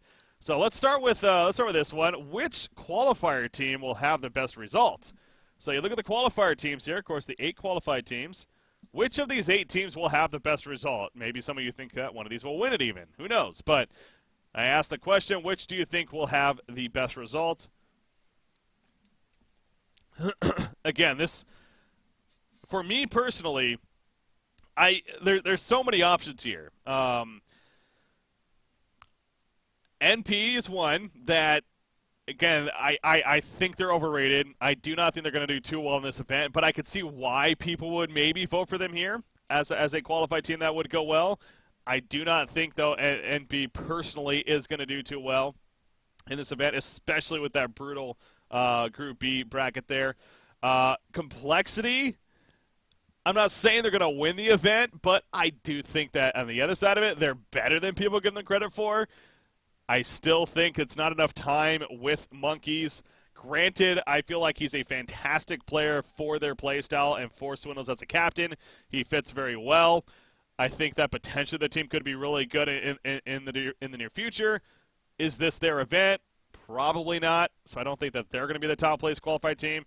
Obviously, you have LFY and Vitality. They're in situations with the roster changes. That is always going to be an issue. Even in Vitality's case, with Burning and Q replacing the players, it's still a roster change. I don't care what you say, as good as these players are, it's still a change. In the case of Burning, he's going to be playing a different role he's not used to playing. That is a concern.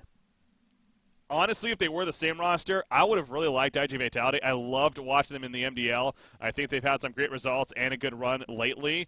I could have seen them as being the top team in the qualified teams, but with the roster changes, again, I think it's hard to choose in there.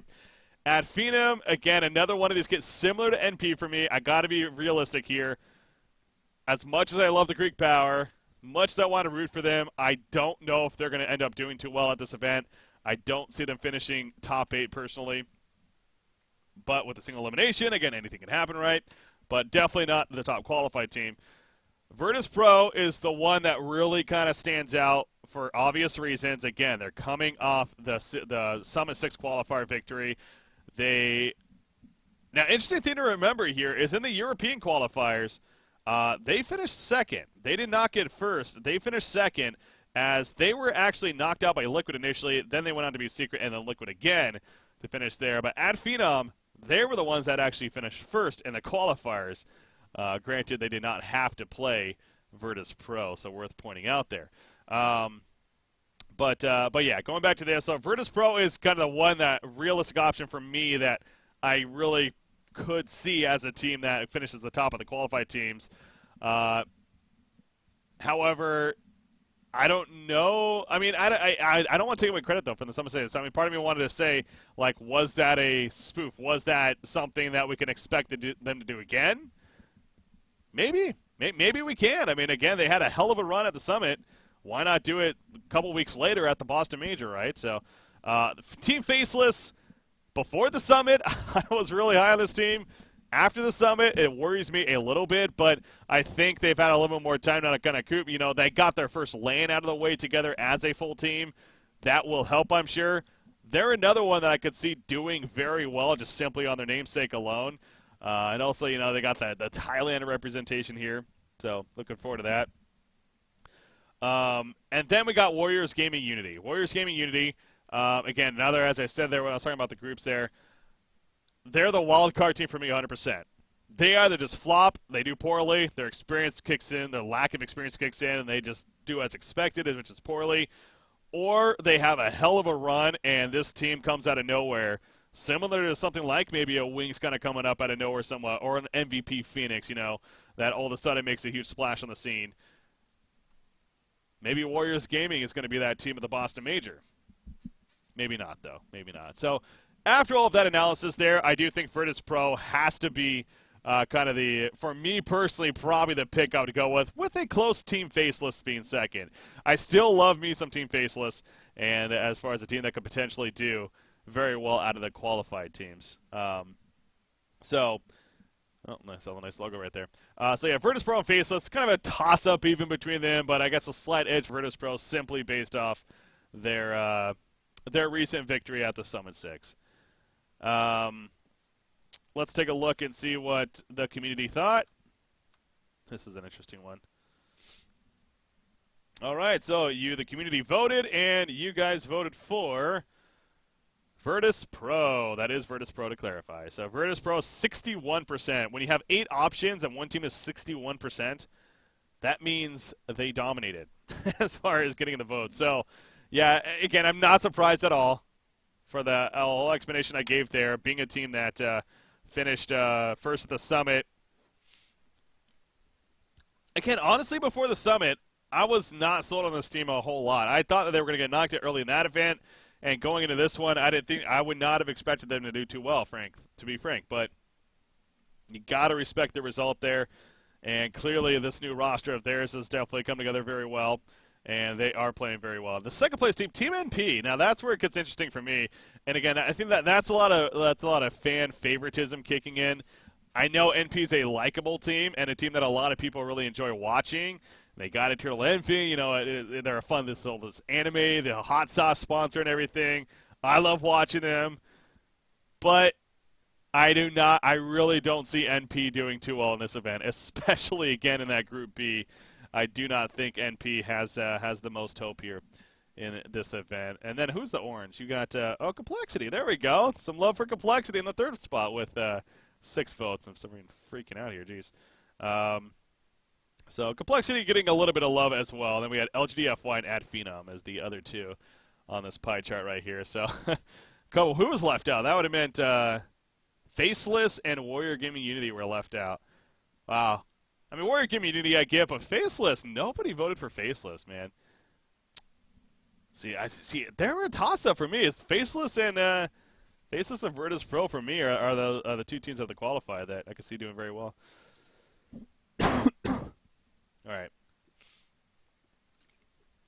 right. Next topic. Oh, yeah, so which invited team will have the worst results? So I kind of went the other side of the spectrum right here as far as which of these teams do we think is going to have the worst result? Basically meaning you got invited, yet you didn't really deserve it kind of deal, right? So these are the invited teams: Wings Gaming, Digital Chaos, Evil Geniuses, Newbie, eHome, LGD, OG, MVP Phoenix. Now, there's a little bit of an asterisk, of course, on LGD. I still put them in there because, as I said before, if LGD was invited previously even, I don't think a lot of people would have really threw their hands up and been like, whoa, what is Valve thinking? That's ridiculous. I think it would have been almost like an execration, like an invite, where it's like, oh, people were like, I don't know if that was the best choice, but okay, we can live with it kind of deal. But people are saying execration. I mean, if you choose execration, you are technically right, because yeah, they are not even going to place. No, that's awful though. That's awful. So yeah, of these teams, which do you think is going to be the worst? So kind of breaking down, Wings is interesting off the bat because again, they're the TI6 champions. They're the last major champions. They're the big dogs on campus. If it was just that alone, then I think a lot of people would have been kind of worried about, like, okay, well, it's been a long time. However, they did recently play in the Northern Arena, which they won. They did look very good at that event, to be honest, and a lot of the matches I got to see in person even. They have one of the best players in the world in Faith Beyond. This is a team that has to be reckoned with, has to be taken seriously at this event, no doubt. The chances of them being the worst is basically none. So if anyone voted for Wings Gaming, how dare you? Digital Chaos. Honestly, for me, this is a team that is a little shaky for me. I could vote for them as the possible worst team. And I'm actually trying to remember who I honestly did, but as I'm going through here, we'll see how I feel at the end of it. But right now, Digital Chaos probably my team that I would lead with may not do too well. And that hurts me to say, obviously, because of Moon Meander and just a team that I Suns fan, I have a good relationship with, Moonduck TV and everything like that. I honestly like this team, but I'm trying my best not to let bias get in the way here when it comes to the actual question. So, Digital Chaos, though, and again, as far as their recent results right here, what are they playing recently? Yeah, they finished 5th, 6th in the Summit 6, which actually wasn't too bad, honestly. But they also played in another event. They also played in the their own event, right? The elimination mode, which they ended up winning 4th place in. Again, elimination mode, don't to take too much from it, but did participate in that there. They were knocked out by Wings in the Summit 6 in that 5th, 6th place spot. So, similar to a couple of these teams, they haven't played the most competitive Dota 2 lately, but still a good team, no doubt. Still a good team, no doubt. But, yeah, will they finish the worst is the question. I could see that. Evil Geniuses, I don't think there's any chance here. I mean, this is one of the teams that is going to have one of the best chances of winning this whole event, in my opinion. I don't think anyone would really argue against that. I mean, Evil Geniuses, they're looking so good. You love the atmosphere of this team as well when it comes to watching them at the on the True Side episode number 2 especially. It's just fun, right? Like they love, especially when you compare it to the atmosphere of Fnatic, and like that's why I love that episode. And I said from the beginning, and I was really looking forward to that episode because of how the different spectrums would be with Fnatic and with Evil Geniuses. And we got to see an Evil Genius team that was just had a lot of fun. They were joking with each other constantly. They got this brotherly love thing going on. They clearly all love each other in the sense that, you know, they look out for each other and they're spending time with each other all the time because of the situation. You know, like true teammates should be. And, you know, again, traditional sports and everything. Then you have, as we saw in Fnatic's case, where there was a lot of bantering going on, no true leader. It seemed like the leadership role was kind of back and forth. That was a little up in the air. You know, they were constantly fighting after games. Again, I understand they cut those things to make it maybe make it look worse than it really is, but it still happened, right? Like, we still got to see glimpses of stuff that happens. And anyways, we're not here to talk about Fnatic. We're here to talk about Evil Geniuses, and again, they look nothing but positive. And even from behind-the-scenes experience myself, I can vouch for that. I mean, hanging out with these guys, specifically Zai, especially, you know, going back to the Han days, just chill guys. That just have fun, have a good time. So, point is, no way they're going to be the worst team. They're arguably going to be a winning team even. Newbie, same situation. I don't have the craziest insight on this. I'm not going to be given here, but obviously a team, and I will say SEC, a.k.a. Sick, one of the best players to watch in this event. He is such a fun player to watch. Again, I got to watch him at the MDL quite a bit, especially his Invoker play. It was, for lack of a better word, sick. It was a lot of fun to watch, and I'm really looking forward to seeing him and Newbie in their performance here. Yes, they are in Group B, but as I was kind of analyzing Group B right there and suggested, I do think maybe getting a little more credit to the other teams even. I think Newbie is still the top team in that group, expecting to finish first and move forward in the tournament. So, eHome, another one of these teams, another Chinese invited team here. Again, they have a lot of experience. They're not lacking that. I think experience alone is going to help carry them in this event right here. Which group are they in? Their groups. They're Group D, that's right. And then, yeah, being in Group D, I do think kind of gives them a little bit of favor too. I see them finishing second place here fairly easily in Group D as well, if not first place. I mean, they could definitely beat OG as well.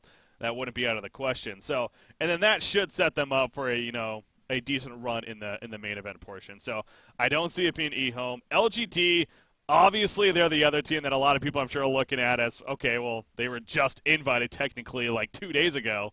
Of course they have to be a team that arguably is going to be finish worse. Yeah, I mean, that's true, but they are also a team that has potential to do a good run in this event. This is not a team that's struggling. Again, they finished third place in the Chinese qualifiers behind two very good teams in LFY and IG Vitality. This is a team that has a lot of experience themselves, the organization, a very prideful thing.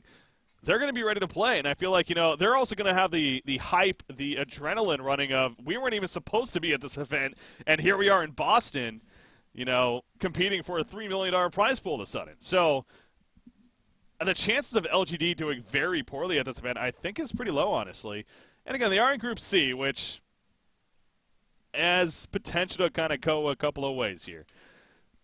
So we'll see how that works for them. Let's see. OG, I'm a big fan of OG. Obviously did very well at the Summit themselves, finishing runner-up. And I do think it's a team that's going to be potentially a good result as well. So, OG, no way it's them. MVP Phoenix is maybe the other one, too, that I think you could argue a little bit. Is that hype of TI6? Has it kind of run its course? Have they been playing a whole lot of Dota 2 lately? As I was looking at earlier in the Dota buff, it doesn't seem like it when it comes to competitive Dota 2. I mean, you got events looking at right here, but even look at these results. I mean, the WESG 2016 Asia Pacific Finals, they finished 7th through 8th. How does that happen for a team that had such a good run in TI6? But again, new players. They had 2 new players at the time. Now, at least they got Forev back, so that sure ideally should help them, but I don't know if that's going to be enough to really carry them to all of a sudden, being the star-powered team here again. Or this team that, and they don't have that anymore. I mean, that's the other thing, right? They don't have this idea of, like, people know them now. They're not where I feel like in TI6 they were more of a, people knew them, but they were definitely not as scary as people gave them credit for. But now people are going to be giving them credit, right? So, loving the change of fantasy with the, oh yeah. So with all of that being said, Digital Chaos and MVP Phoenix have to be my 2 teams of the invited teams that are kind of potentially may not do too well. I do think I have to lean towards. Oh God, that's tough though. I almost want to say it's a split as well, because man, I feel like Digital Chaos has potential to actually be pretty. I'm going to go MVP Phoenix. I think MVP Phoenix is potentially going to be the worst team here. They are in Group B. That doesn't help them. They face Newbie off the bat, which again I think they're going to get crushed.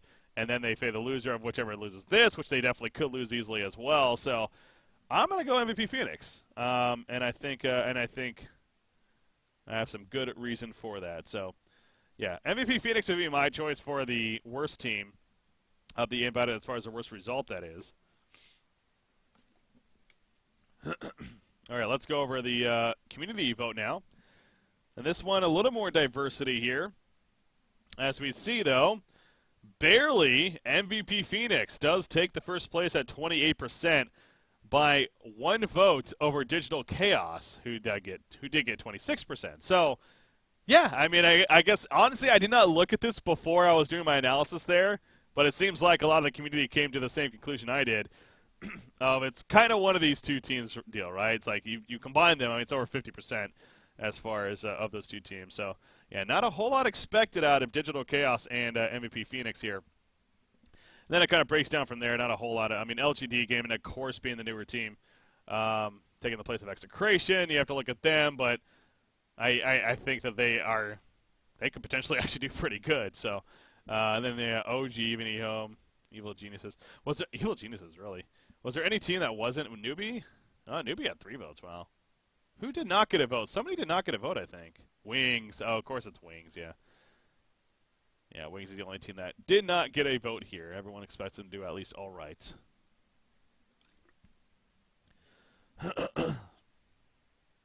All right, so now let's start breaking down the individual groups, as I kind of already did. But, okay, let's start with Group A right here.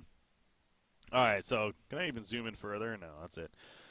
All right, so we got Group A, Wings versus Warriors Gaming Unity, and then Digital Chaos versus LGD Forever Young. Now, I think it's, again, Warriors Gaming, they're the wildcard team, but I don't know if that's going to be enough to scream that they're going to beat Wings Gaming. I see Wings Gaming moving on here 95 out of 100 times, so I'm going to go ahead and put them in the in this bracket, in this portion here. So Warriors down here, and then we got Digital Chaos versus LGD Forever Young. This is a tricky one, because again, Digital Chaos and I know a lot of people out there may not feel like they're going to have the best run in this event, but they're playing against a team who's dealing with 2 roster changes, losing LPC as well as Monet. So how is that going to affect things? I think Digital Chaos should be able to overcome that. LFY maybe still going to be kind of lingering from that effect as far as the replacements go. And so that means Digital Chaos and Wings in the finals, and you got LFY and Warriors Gaming down here. I would say Warriors Gaming, I'm going to give them a little bit of credit. So this is where they can start making a splash. Warriors Gaming 3rd, LFY 4th, and then Wings over Digital Chaos, no doubt. So Wings 1st, DC 2nd. So Yeah, we got Wings first, DC second, Warriors Gaming third, LFY fourth. Let's take a look at Group B right here. Newbie, Phoenix, and then Virtus Pro, NP. Again, a lot of people referring to this as the group of death. As I've said, I feel like it's not as blatantly a group of death as people give it credit for, but it is a very, very powerful group nonetheless, and could potentially be clearly that. Newbie, though, no question here. They're going to take on MVP Phoenix 2-0, go to the finals. I can't predict these matches. Am I like wasting time here? Can I actually, anyway, so I'll just keep analyzing. Newbie over MVP Phoenix. You got Virtus Pro and NP. I do think Virtus Pro is going to look better against NP. They're going to move on. So you got NP Phoenix down here. I think NP takes out Phoenix. NP third, Phoenix fourth. Newbie Virtus Pro, Newbie first, Virtus Pro second. So that will be my breakdown there. General Jivicus, you think LFY will take out DC? And then a Wings over LFY, shock win by Warriors over DC. Wow, that's completely different than what I had. So I have Newbie over Virtus Pro here, though. Newbie getting that first place. So far we got Wings and Newbie out of the groups. First place, that is. Which, again, does it really matter? Not really. And then we got down here. So we got Evil Geniuses Complexity and then Faceless LGD. Obviously, God, I would love to see Complexity win this. But I gotta go with my brain here, not my heart. Evil Geniuses wins this. I'll give Complexity a game, though. So 2-1 Evil Geniuses. And then Faceless against LGD Gaming. This is a tough one because, again, it's like, is LGD going to be amped up? Are they going to be this team that we know could play well and coming in with momentum in the sake of, like, hey, we're not even supposed to be here, and then going against Faceless, who didn't do too well at the Summit 6? God, this is definitely the toughest match so far for me to choose. LGD versus Faceless, huh? God, I'm gonna lean towards LGD. I as much as I like Faceless, I really do, but I think LGD is gonna come in with this momentum, and again, they are a good team on top of that. Just because they weren't invited or didn't qualify initially doesn't make them a bad team all of a sudden. I think LGD versus EG in the finals, and you got Complexity and Faceless here. Oh man, that sucks, but yeah, I do think Faceless is going to take out Complexity then. So Complexity fourth, Faceless third, Evil Geniuses over LGD. So EG 1, LGD second here.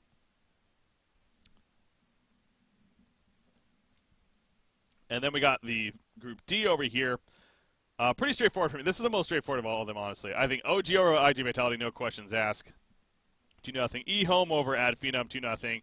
And then, I mean, this is where it's, I guess for first place here, I would lean towards OG 2-1. But, I mean, eHome could definitely also win that series too. So, I'm going to pick OG here. You got, I would say Ad Phenom over Vitality as well for that third spot. So, Ad Phenom making a little bit of a splash there, and Vitality fourth. So, yeah. So, the first place teams, we got Wings, Newbie, Evil Geniuses, OG. I guess it's really all the first place seeds in each group anyway. So, kind of, expected to play out like that at least. So now let's see what you, the community, thought as far as who's going to win each of the groups. So, who will win Group A? Well, Wings Gaming, very dominating performance here. A little bit of credit to a couple of the other teams, but I think Wings takes it. No surprise there again, though, over all of the others. As far as Group B is concerned, we just keep scrolling down. We got Virtus Pro. Not as dominant, though. Wow, so Virtus Pro. People think Virtus Pro here. Feeling the Summit 6 run. Really over Newbie? Man. I'm not the biggest fan of Chinese Dota either, but it's Chinese Dota. And Newbie's good. Virtus Pro's good, too, though. You definitely can't take that away, for sure. So, I'm a little surprised to see this as overwhelming, though, to be honest. I really am. But I think it's a lot of the hype, the reaction to their recent success. So, NP also getting some love. Again, I think a little bit, that's a fan base kicking in, but, and then Phoenix, 3 votes. So, yeah, it's between Newbie and Virtus Pro. I mean, there's no doubt there. And NP and MVP Phoenix are not going to get first in this group. I just cannot see that realistically happening. Group C, we got Evil Geniuses, similar to Group A, not a surprise here at all. Complexity, LGD, and then Faceless getting a little bit of love, but Evil Geniuses overwhelmingly Group C, voted by you, the community right here. And then Group D. OG, overwhelming, okay. I wasn't expecting it to be this overwhelming, to be honest. Maybe a little more love to eHome or even Ad Phenom, but it is OG, voted by the community for Group D. So, yeah, pretty much had the same results other than Group B, I guess. That's where I am a little bit different than the majority of the community, at least. I voted here. But, yeah, like I said, too, I mean, Group B, though, that is the really tough one, obviously, right, where I could see either team, but I'm leaning towards Newbie there for sure. MVP is a really good LAN team, but yeah, but again, there's two difficult flaws in that. One is their group. They have to not only get through Newbie, who is arguably one of the favorite teams in this event, but then they also have to get through Virtus Pro, if a lot of people expect that to be the case. And then on top of that, then what do they do in the main stage? So that, again, this goes back to the format, which, again, I talked about earlier on, guys. I see more and more people tuning in. So if you want to check out my VOD here later on, feel free to do so. But I've talked a lot about this event as far as gone over the format, especially in the hot topics there. Had some good discussions on that. But, yeah, I mean, you think, like, MVP Phoenix could finish 4th place and end up playing one of these other first-place seeds. They could play OG, EG, or Wings in the first round.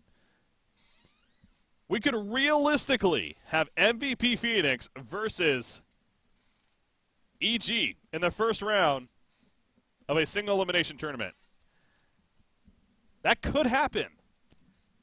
And MVP Phoenix could then defeat EG in that specific series. And EG's done in 9/16th place. Oh, this format, man, is so brutal. So brutal. What are the 4th place teams that are going to be dangerous? Yeah, I guess you got MVP Phoenix. You got LGD Forever Young or Warriors Game. I think one of those teams too could be. Complexity, I think, is a team that if you face them in a single elimination best of 3, you're not the most confident against. And then Ad Phenom, I could definitely see as well. So I had IG Vitality here, actually. That's right. So yeah, hell, IG Vitality in 4th place, even with the roster changes, throwing Burning in Q. Well, that's still a pretty scary team, though. That's a very scary team. So, man, this is going to be really something to see how this shapes up with the groups into them. God, this starts tomorrow, man. Oh, fuck yeah. This starts tomorrow. Going to be watching plenty of Dota tomorrow, as well as Sunday. I'm just getting more and more excited for it. Anyways, so those are the groups there and what we think. And then what's the last? Is it just the final question? Yes, it is. All right, so ladies and gentlemen, here we go. Now here we go.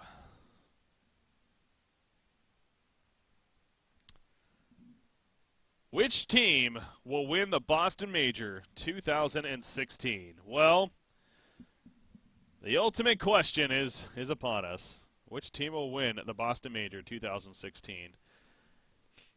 I think it's almost beneficial that Newbie plays in Group B because I see them definitely being able to make it first place out of there.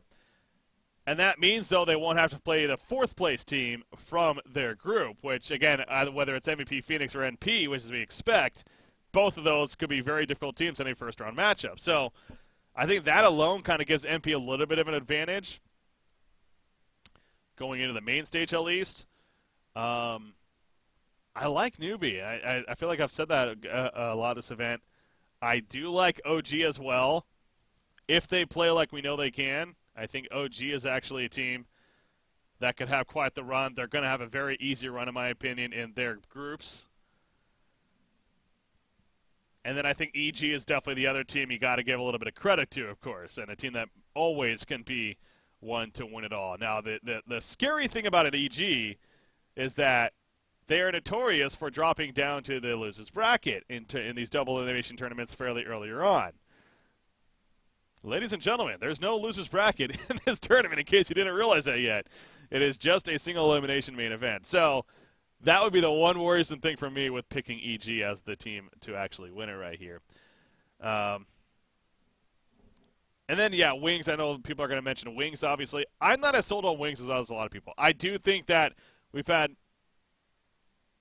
a little bit of a break here. Yes, they won the Northern Arena tournament, and yes, at points they did look very good in that tournament.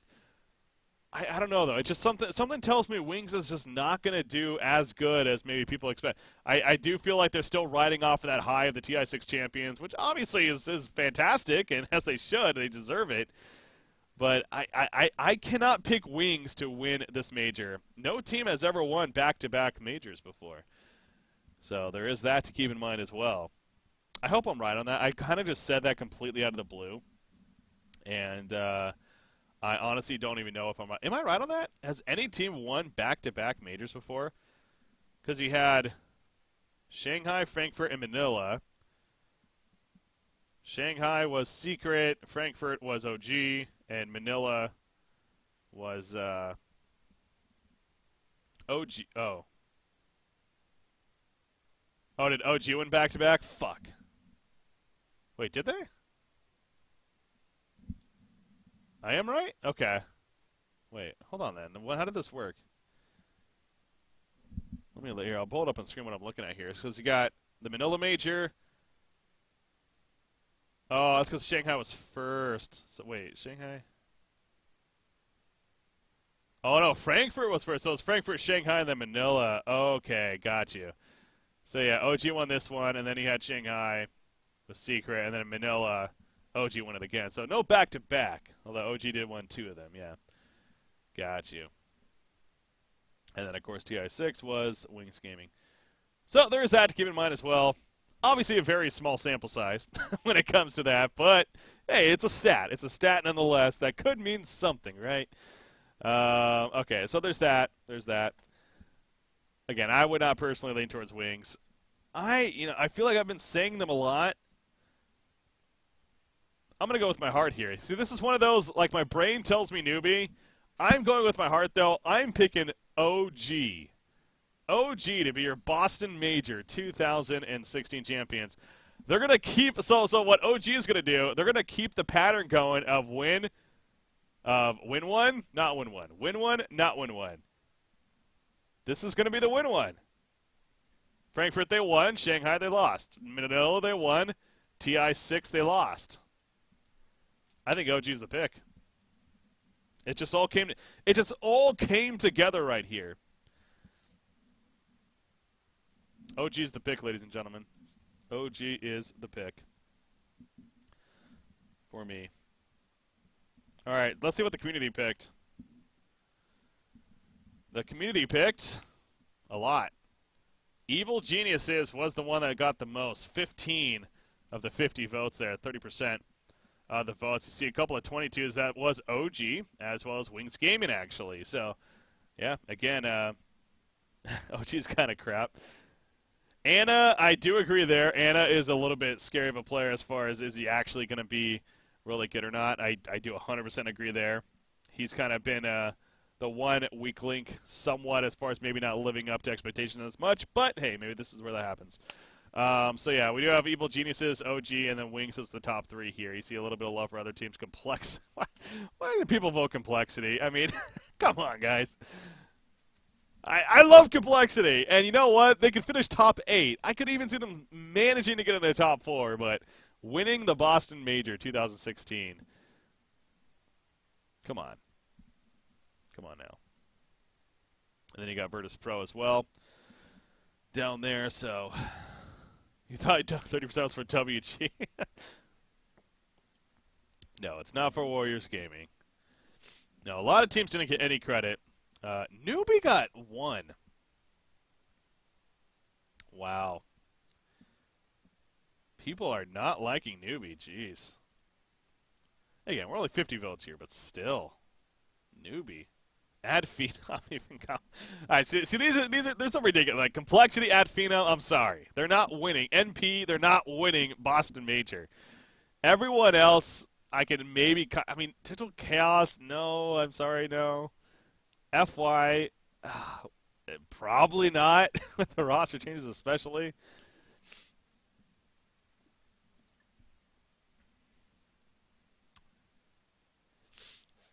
All right.